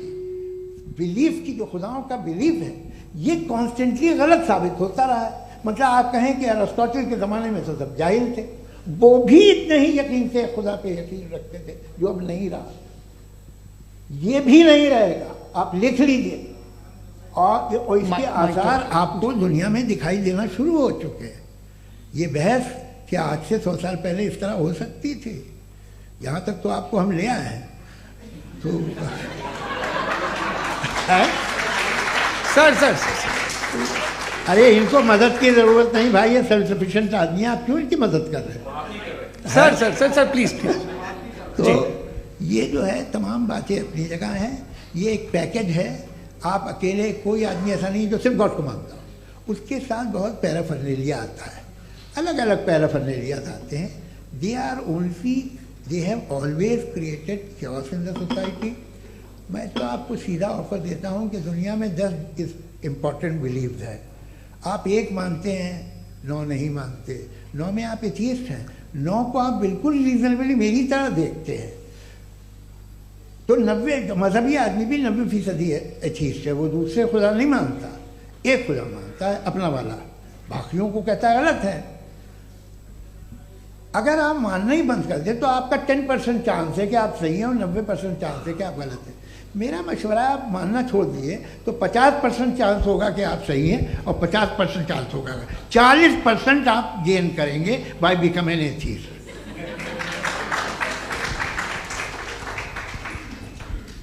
ये एक फरसूदा ख्याल है, ये ख़त्म हो रहा है। हो सकता है मेरी ज़िंदगी में ना हो, लेकिन ये हो जाएगा। जो बातें ये इनको आप मेटाफिज़िकल, ये वो ऐसे रिस्पेक्टेबल टर्म दे दिए, ये तो उन लोग के हैं जिन्हें ना फिज़िक्स मालूम थी ना मेटा मालूम था, ये उन्होंने आपको दिए हैं। जी बहुत शुक्रिया आप दोनों लोगों का। और अब इस बातचीत का आखिरी राउंड शुरू होगा, डज गॉड एग्जिस्ट की ये बहस मुफ्ती शमाइल नदवी और जावेद अख्तर साहब के बीच। आप लोग अपने अपने हाथ ऊपर करेंगे, मैं यहाँ से तय करूँगा और माइक हमारे पास है क्या? एक ही माइक है ऑडियंस के लिए? 2 माइक है, एक इस तरफ एक इस तरफ, ठीक है। तो जी सबसे पहले हमारी सहयोगी है मारिया शकील जी, पूछिए सवाल। थोड़ा सा रुकेंगे ताकि कैमरे का फ्रेम आप पर आ जाए, आपकी तो प्रैक्टिस है टीवी की। जी नदवी साहब, मैं खुदा को मानती हूँ, पहले मैं इसी प्रमाइस से शुरू कर रही हूँ और ये बता रही हूँ आपको, मैं मानती हूँ, लेकिन कुछ सवाल हैं जो जावेद साहब ने उठाया, उसका जवाब आपको देना चाहिए। पहला सवाल ये कि गज़ा में सालों से छोटे बच्चे मर रहे हैं, वो उनको अगर खुदा मर्सीफुल है, हम मानते हैं कि अल्लाह ताला में बहुत ताकत है, तो वो बच्चे क्यों मर रहे हैं?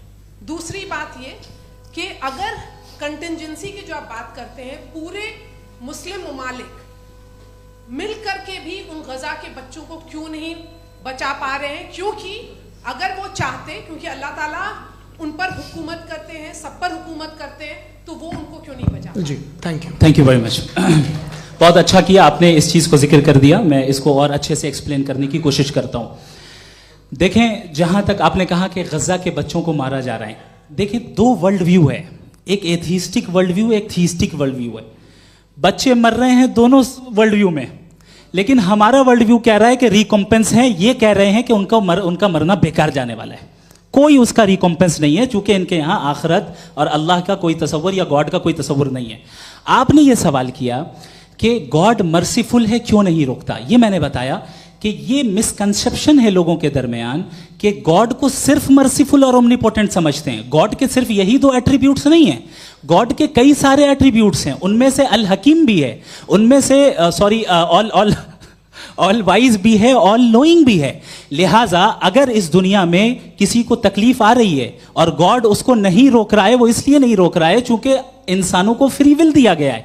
ठीक इसी तरीके से अगर एक डॉक्टर किसी छोटे बच्चे को इंजेक्शन लगा रहा है, उसे तकलीफ पहुंच रही है, उसके लिमिटेड पर्सपेक्टिव के एतबार से यह गलत हो रहा है और डॉक्टर बुरा है। लेकिन जब आप ब्रॉडर पिक्चर को देखेंगी, आपके और हमारे पास सिर्फ एक पिक्सल है, हमें इतना नजर आ रहा है कि गजा में कत्ल हो रहा है, लेकिन इसके पीछे कितना रिकॉम्पेंस उनको मिलने वाला है, पूरा पिक्चर गॉड के पास है। तो एक पिक्सल से आप पूरे पिक्चर को कभी भी जज नहीं कर सकती। आप इसमें कुछ जोड़ना चाहेंगे?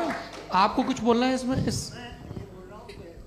भैया आपने बहुत अच्छा जस्टिफिकेशन दिया, या आप वो जो वहाँ के प्राइम मिनिस्टर इजराइल के उन्हें भेजिए, वो बहुत खुश होंगे। आप जस्टिफिकेशन दे देना कि अगर गॉड नहीं है तो बच्चे क्यों मर रहे हैं, आप बताएं।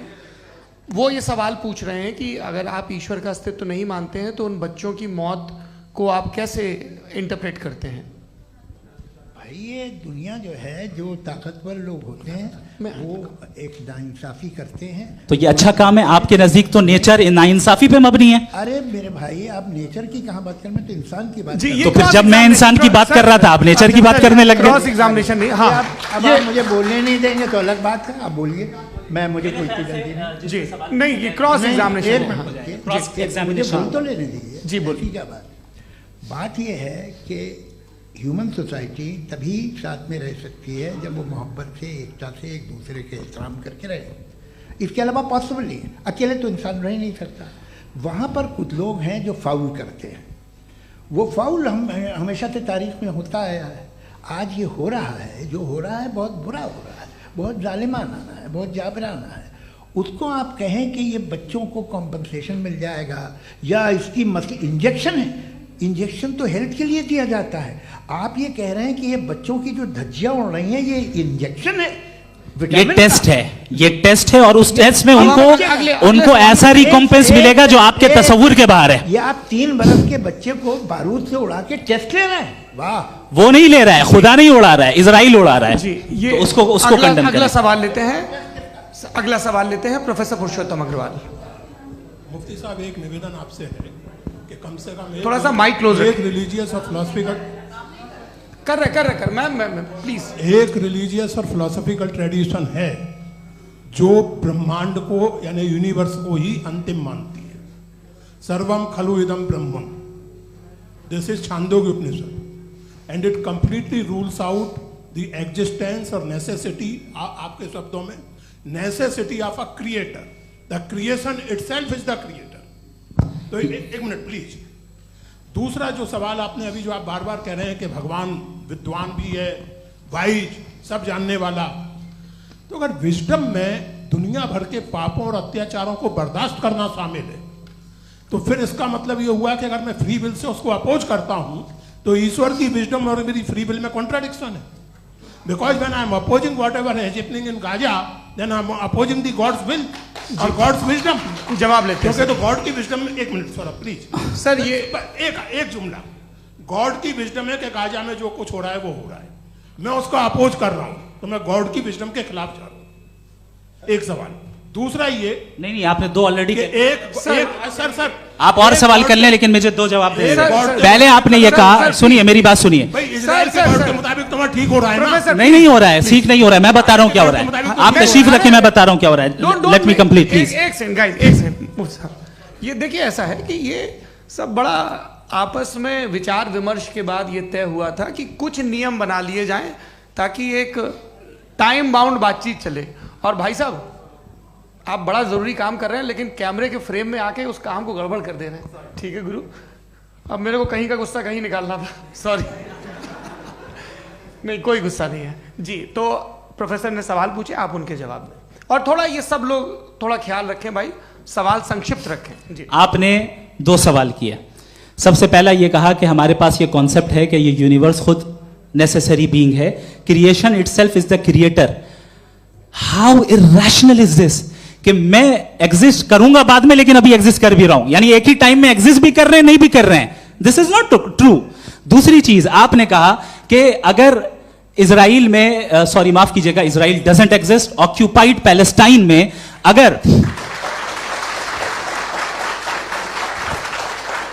अगर ऑक्यूपाइड पैलेस्टाइन में बच्चों को मारा जा रहा है फ्री विल की वजह से और गॉड नहीं रोक रहा, ये कॉन्ट्राडिक्शन है। ये बताइए कि एक एग्जाम में एक बच्चा गलत आंसर लिख रहा है, सुनिए, एग्जामिनर चाहे तो रोक सकता है, क्यों नहीं रोक रहा है?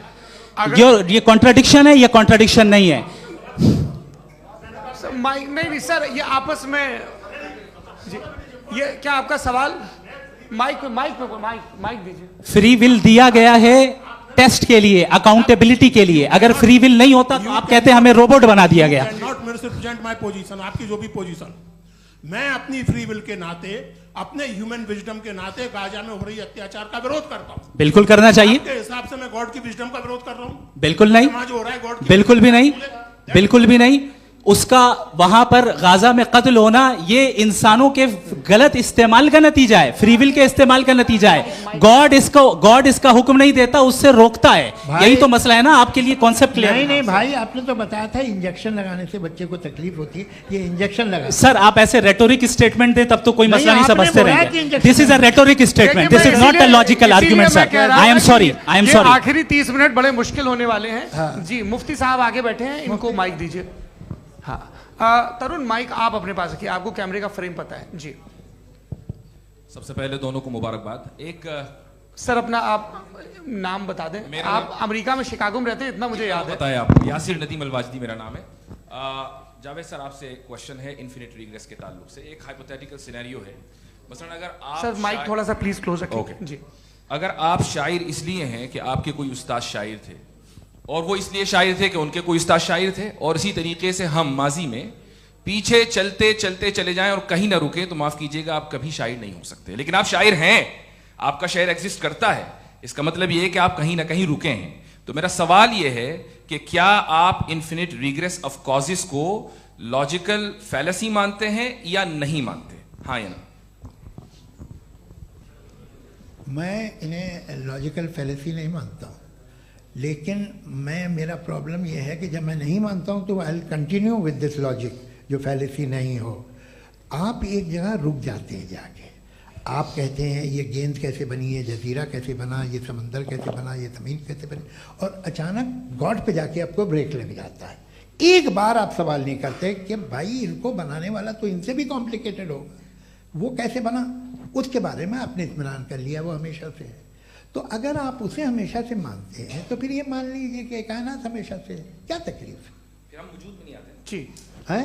हम मौजूद नहीं। अच्छा सर क्यों नहीं होता? मैं बताऊं प्लीज। जैसे मैंने मिसाल दी आपके शेर, आपका शेर कभी वजूद में ना आता अगर शायर इसी तरह चलते रहते हमेशा जी। माइक मेरे ख्याल से एक सेकंड। इन्फिनिट रिग्रेस का कॉन्सेप्ट क्लियर नहीं हो पाया, ऐसे रहने दें, लेट्स मूव ऑन सर। ठीक है। हाँ थोड़ा सा मॉडरेटर का भी ख्याल रखें। नहीं आपने तो रखा है, आपने रखा है।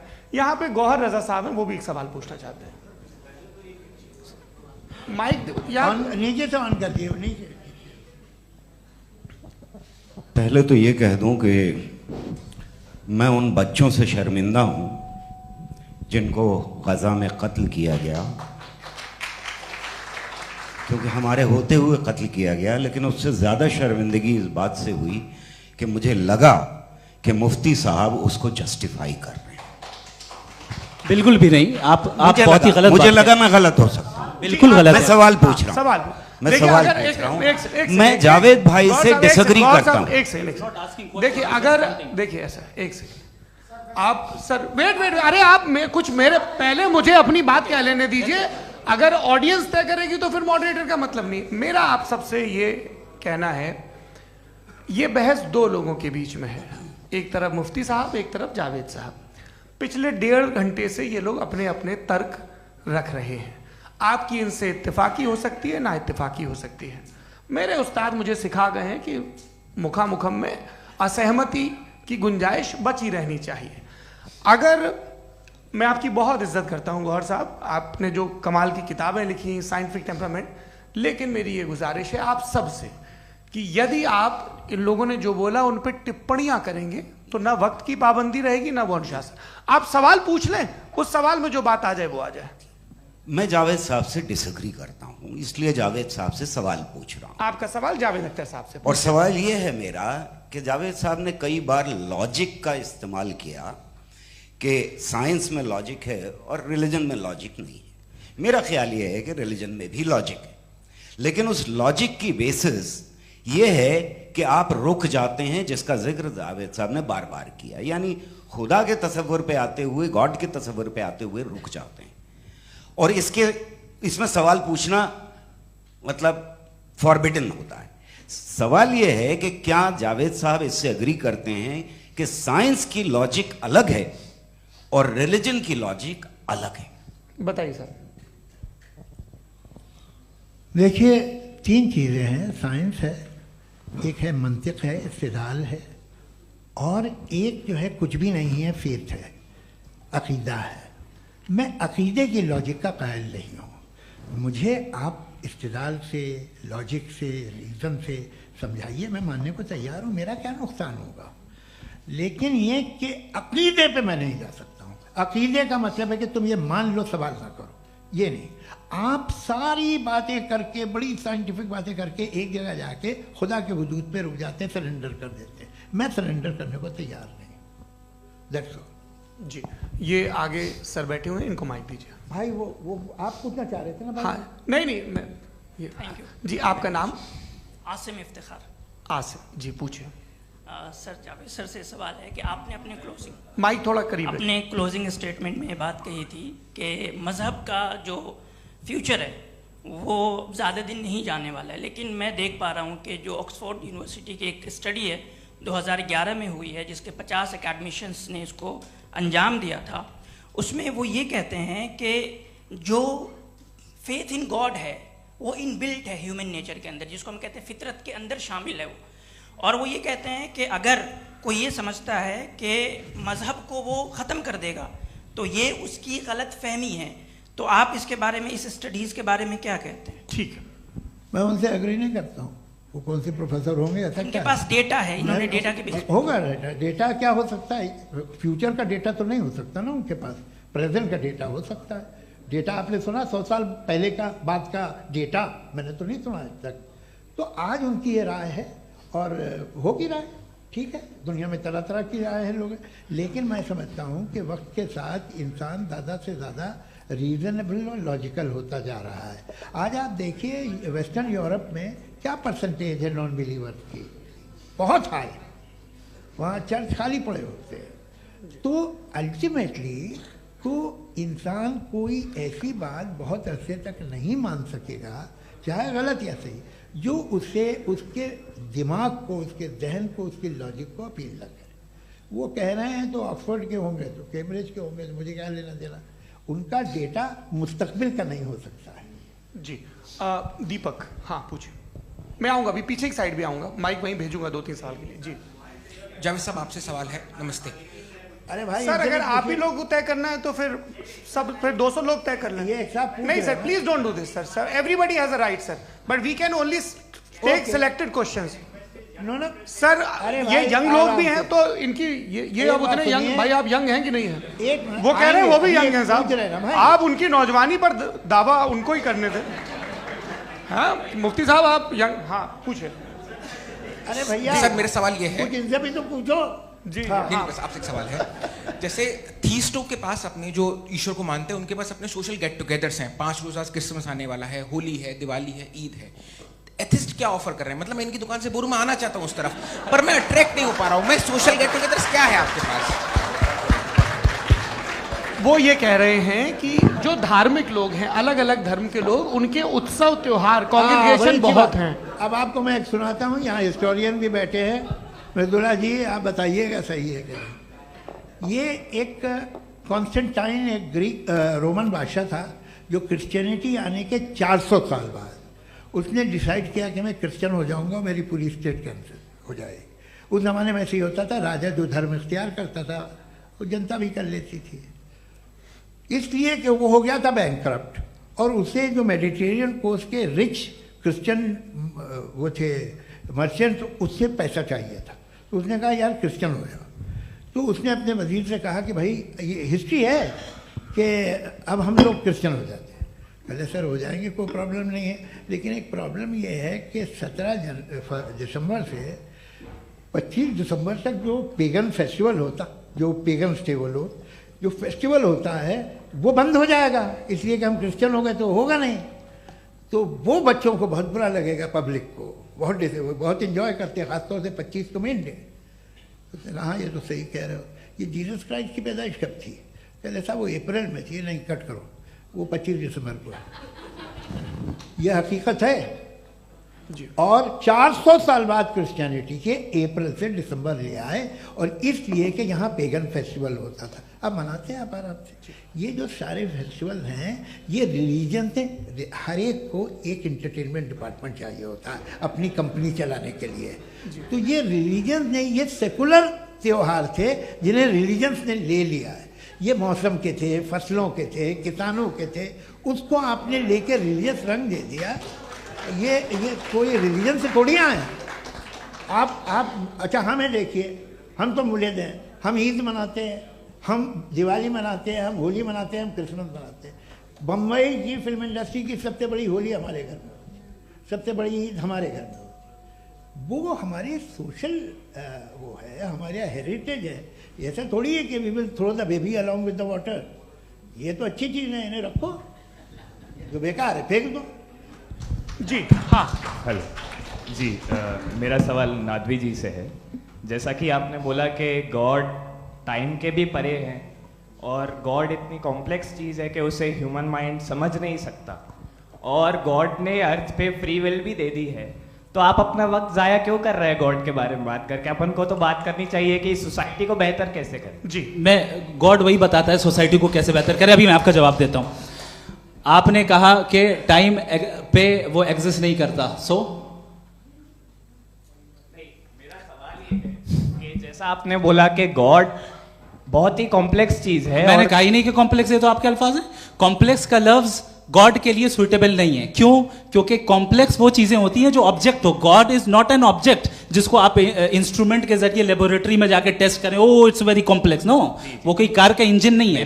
वो फिलोसॉफिकली नेसेसरी बीइंग ऐसी बीइंग है जो सिंपल बीइंग है। हाँ, आप उसको मुकम्मल तौर पे उसकी तमाम हिकमतों को जान ले और हर चीज को जान ले, ये पॉसिबल नहीं है, क्योंकि वो ऑल वाइज है, आप ऑल वाइज नहीं है, और वो खुदा है, वो आपको सारी चीजें बता दे, ये जरूरी नहीं।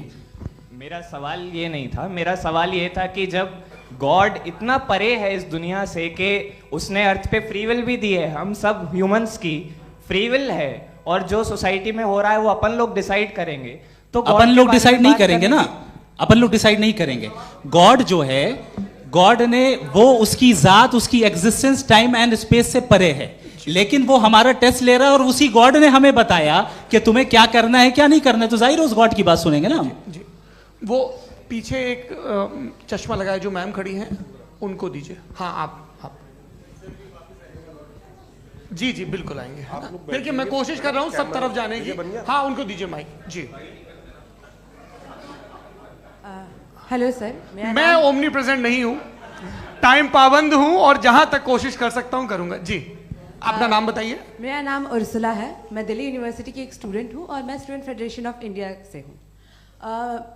मेरा सवाल मुफ्ती जी से है कि इस हॉल के इस कमरे में बैठ के हम लोग रेप की मोरालिटी के बारे में फिलोसफिकली बात तो कर सकते हैं, बट असलियत ये है कि रोजमर्रा की जिंदगी में औरतें रेप के थ्रू गुजरती हैं और हम लोग सिर्फ नंबर्स पे इस तरह नहीं देख सकते, क्योंकि कितनी औरतें हैं इन कंट्रीज में जहां पे आप बता रहे हैं कि केसेस कम हैं, जिनका एक्सेस है कि वो जाके केस फाइल कर सकें।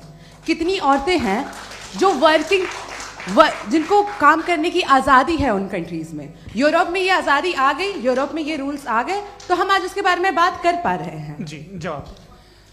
आपने ये कहा कि कमरे में बंद होकर हम लोग इस पर फिलोसफिकली बात कर सकते हैं, लेकिन हकीकत में क्या हो रहा है, वो ग्राउंड लेवल पे क्या हो रहा है जो बहुत गलत हो रहा है और वो सफ़र कर रही हैं। आई अग्री, बहुत गलत हो रहा है और जो गलत हो रहा है उसको हमें रोकना है। और क्यों रोकना है, वो गलत क्यों है, हमारे पास इसका ऑब्जेक्टिव फाउंडेशन है, इनके पास उसका ऑब्जेक्टिव फाउंडेशन नहीं है। मैं ये कहना चाह रहा हूं कि जहां पे भी जुल्म हो रहा है, जहां पे भी औरत पे जुल्म हो रहा है या उसकी इज्जत लूटी जा रही है या उसे तकलीफ पहुंचाई जा रही है, और सिर्फ औरत नहीं किसी इंसान के ऊपर भी जुल्म हो रहा है, तो उसके खिलाफ खड़ा होना, ये मॉरलिटी हमारे पास गॉड के पास से आई है। वरना जावेद साहब तो कह रहे हैं कि जो है मेजॉरिटी डिसाइड करेगी, तो मेजॉरिटी तो कभी भी बदल सकती है। क्या आप हाँ। ये थोड़ी सी आपको गलतफहमी है। मैं अगर मेरे जुमले से ये मदनत निकला या मैंने कहा तो ये जुमला मैं वापस लेता हूँ। ये मेरा मतलब ही नहीं था कि मेजॉरिटी डिसाइड करेगी। मेजॉरिटी डिसाइड करे तो दुनिया में बड़ी, वैसे आपने कहा था ये जुमला। अच्छा हो सकता है, मैं मान रहा हूँ, बाद में रिकैप कर लेंगे। अरे एक सेकंड मैं अपनी एक्सप्लेनेशन दे रहा हूँ। मुनासिब बात यह है कि हम सब के सब दिल में जानते हैं कि क्या अच्छा है क्या बुरा है, हमें पता है अच्छी तरह से। जो लोग बुरे काम करते हैं उन्हें भी मालूम अच्छा क्या है। यही तो सवाल था हजरत कि फिर ये मोरालिटी आई कहाँ से? Cross examination. हाँ जी हाँ। मोरालिटी साथ रहने की डिजायर से आई, यानी साथ रहकर जो कुछ कह दे जो कुछ कर दे वो हो जाएगा। नहीं नहीं, तो आप कायदे से रह ही कर सकते हैं जब तक लोगों में मोरालिटी हो, वरना क्यास हो जाएगा। ये आपको कैसे पता? जी हमने देखा ना, जहाँ मोरालिटी का क्यास हो गया, हम देखते हैं। कहाँ पे देखते भाई? तो दुनिया में आप जो कह रहे हैं, आप कहीं पे अगर गलत हो रहा है तो उसको आप गलत देखिए। आप एपिस्टेमोलॉजी की बात कर रहे हैं, मैं ऑन्टोलॉजी की बात कर रहा हूं। मैं इस बहस फाउंडेशन आप दोनों लोगों को चाय पे होस्ट करूंगा, वहां पे क्रॉस एग्जामिनेशन कर लीजिएगा। अभी ऑडियंस का हक मार रहे हैं आप लोग भाई, सर जस्ट लोग हैं आप लोग। और ये भाई ये हाँ उधर आएंगे जी सर आएंगे। अच्छा सर मेरा नाम लईकुर रहमान है और मैं अलीगढ़ मुस्लिम यूनिवर्सिटी का स्टूडेंट हूँ। और जहाँ तक मुझे पता है कि sir you are also product of Aligarh Muslim University. मैं भी उसी चमन का बुलबुल। हाँ सर, तो बहुत खुशी हुई मुझे जान करके कि मैं आपसे मिलूंगा। सवाल सर, मेरा सवाल यह है, सर सैयद अलैहि रहमा का नज़रिया ये था कि खुदा के वजूद को अक़ल के दायरे में रह कर के तलाश करना, न कि पूरी तौर से उसका इनकार कर देना। Sir how will you define it? नहीं तो ये तो आप इन्हें बताइए। ये सवाल आपसे खुदा का वजूद साबित कर रहे हैं तो सर आपने इनकार कर रखा है, इस वजह से मेरा क्वेश्चन उन्होंने यही सर एक सेकंड सर सैयद ने यही कहा ना कि अक्ल से आप खुदा के वजूद को साबित नहीं कर सकते, यही कहा ना भाई। वो उन्होंने कहा कर सकते हैं और वो कर दिया गया आज। वो फोन तलाश करना या साबित करना अक्ल से नहीं हो सकता। अरे सवाल तो सुन लीजिए जी। अक्ल से नहीं हो सकता है, यही कहा ना आपने। अक्ल से हो सकता है, अरे वो यही कह रहे हैं भाई, आप बता रहे हो सकता है, वो तो कुछ और। आप अगर सर देखो नौजवान फोन ले लो, वो इतनी कमाल की यूनिवर्सिटी है। अरे भाई दे दो जरा, एक मिनट दे दो भाई, मेरी बात सुनो, माइक पे बोलो ताकि जो लाखों लोग देख रहे हैं। माइक दे दो ना। अरे देंगे ना माइक, तुम ठहरो तो। हाँ सर, मेरा सवाल ये था कि सर सैयद अलैहि रहमा का एक नज़रिया था अपना कि खुदा का जो वजूद है उसको अक़ल के दायरे में रह करके तलाश करना है, न कि पूरे तौर से इनकार कर देना है। ये उनका कॉन्सेप्ट था। लेकिन मेरा सवाल ये है कि आप इसको कैसे डिफाइन करते हैं, एक्सप्लेन कैसे करेंगे, मैं आपसे जानना चाहता हूँ, क्योंकि you are the product of Aligarh Muslim University. मुझे अक़ल के दायरे में रख के मैंने बहुत तलाश की, मुझे मिला नहीं। हाँ ये इधर उधर वो चश्मा लगाए जो, हाँ उनको दे दीजिए। जी जी फटाफट पूछिए, बस 5 मिनट है, 5 मिनट में खत्म हो रहा है। हाँ अस्सलाम वालेकुम मुफ्ती साहब। एंड मेरा सवाल जावेद अख्तर साहब से। क्या नाम है आपका? अरे भैया सब मुझे पूछ रहे हो। फैज पूछिए फैज साहब। तो मेरा सवाल ये है कि अभी जो एथियस्ट है वो problem of evil argument use कर रहे हैं अगेंस्ट मुस्लिम्स, राइट? कि इस दुनिया में इतना सारा इविल है और अगेंस्ट मुस्लिम तो यहाँ अगेंस्ट थियस्ट। हाँ थोड़ा सा करेक्ट कर लीजिए भाई, पूरी मशक्कत ही इसी बात की थी कि किसी एक मजहब पे बात न टिके। जी, तो बेसिकली ये आर्ग्यूमेंट ऐसा है कि इस दुनिया में इतना ज़्यादा ईवल एग्जिस्ट करता है और अगर एक ऑल गुड गॉड है तो वो रोकता क्यों नहीं है? लेकिन इस सवाल में एक हिडन अजम्पशन ये है कि इस दुनिया में ईवल एग्जिस्ट करता है। अब एथियस्ट ये कैसे ऑन्टोलॉजिकली प्रूव कर सकते हैं कि इस दुनिया में ईवल एग्जिस्ट करता है? मैं आपको बताता हूँ, थोड़ा सा समझा। नहीं सर, हम लोग इनको सुनने आए। नहीं please don't do that. I want to explain ontologically. नहीं हम समझ गए सर, इनको अब जवाब देने दीजिए। अच्छा सवाल पूछ लो। मैं अभी तक क्या था वो मैं थोड़ा सा ऐड ऑन कर लेता हूँ। तुम गुरु, तो हम जब इसका राउंड 13 करेंगे ना तब तुमको स्टेज पे बिठाएंगे। जी तो हाँ जल्दी से।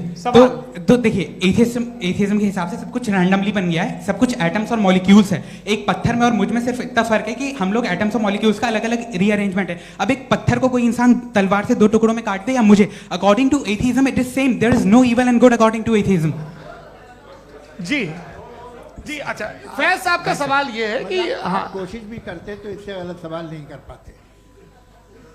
एक लाइफ फॉर्म है और लाइफ फॉर्म में फीलिंग्स हैं, मतलब लाइफ फॉर्म सुनता है, देखता है, टेस्ट कर सकता है, फील कर सकता है। तो उसकी ये जो क्वालिटी इस बबल में आ गई हैं वो जानवर में भी है, इंसान में भी है। तो जाहिर है कि उसे कोई तकलीफ पहुंचेगी, तो चूंकि उसके पास वो सेंसिटिविटी है तो मैं करेगा। पत्थर में वो सेंसिटिविटी नहीं है।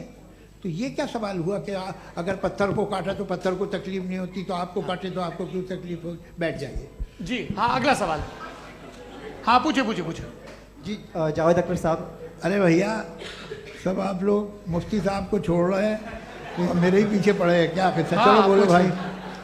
You asked how God can exist when children die in Gaza. Huh? You asked how God can exist when children die in Gaza, and you also mentioned the rise of atheism in Europe. But the same events also are leading many atheists and non-believers to turn towards faith. How do you interpret this contradiction, where suffering pushes some away from God, yet brings others closer to belief? देखिए आपको एक बात बताऊं, दुनिया perfect तो कहीं भी नहीं है, हर जगह कुछ खामियां हैं। बेटा 1 मिनट, मैं आप ही को कहेंगे। देखो वो तो कुछ खामियां, कमज़ोरियां, खराबियां सब जगह है।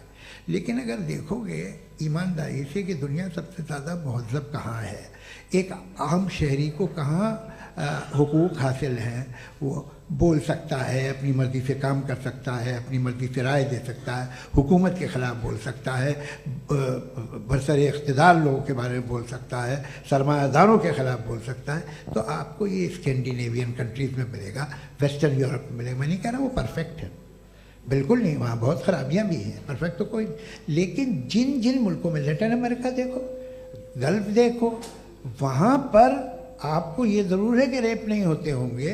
रेप की ज़रूरत क्या है भाई? उसको तो ख़रीद लो, घर में रखो, सड़क पर रेप करने की क्या ज़रूरत है?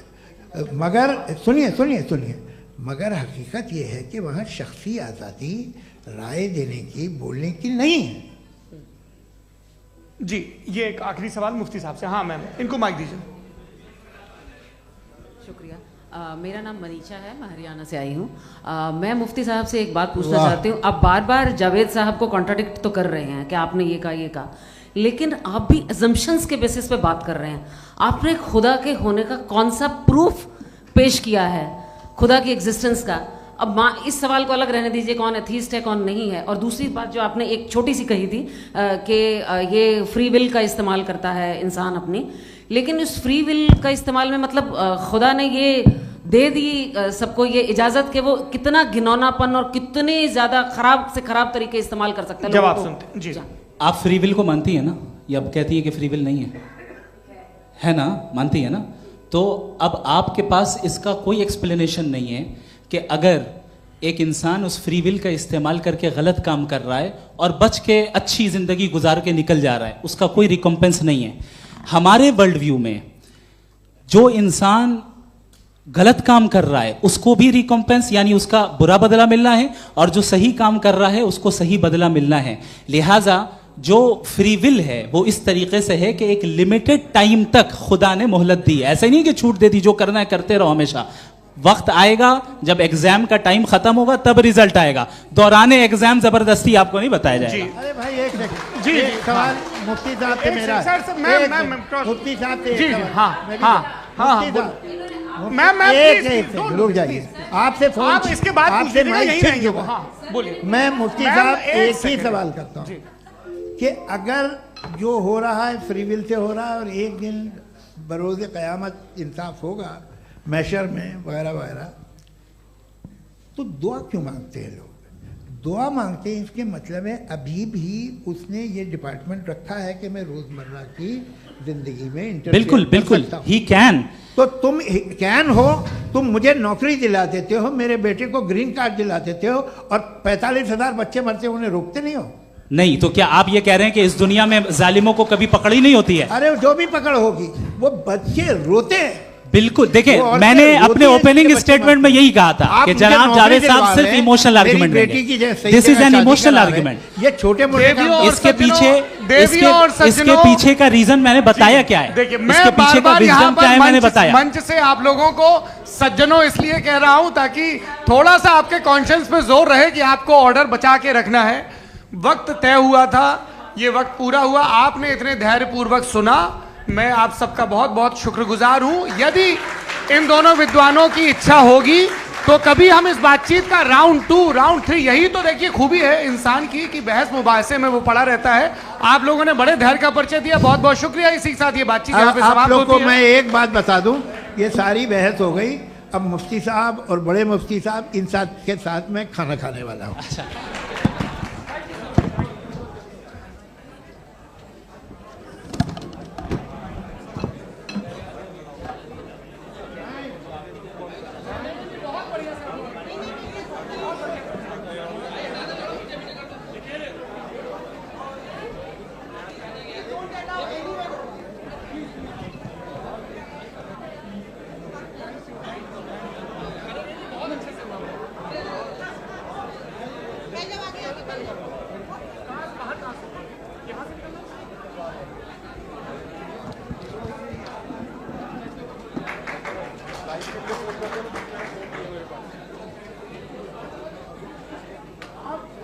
Thank you.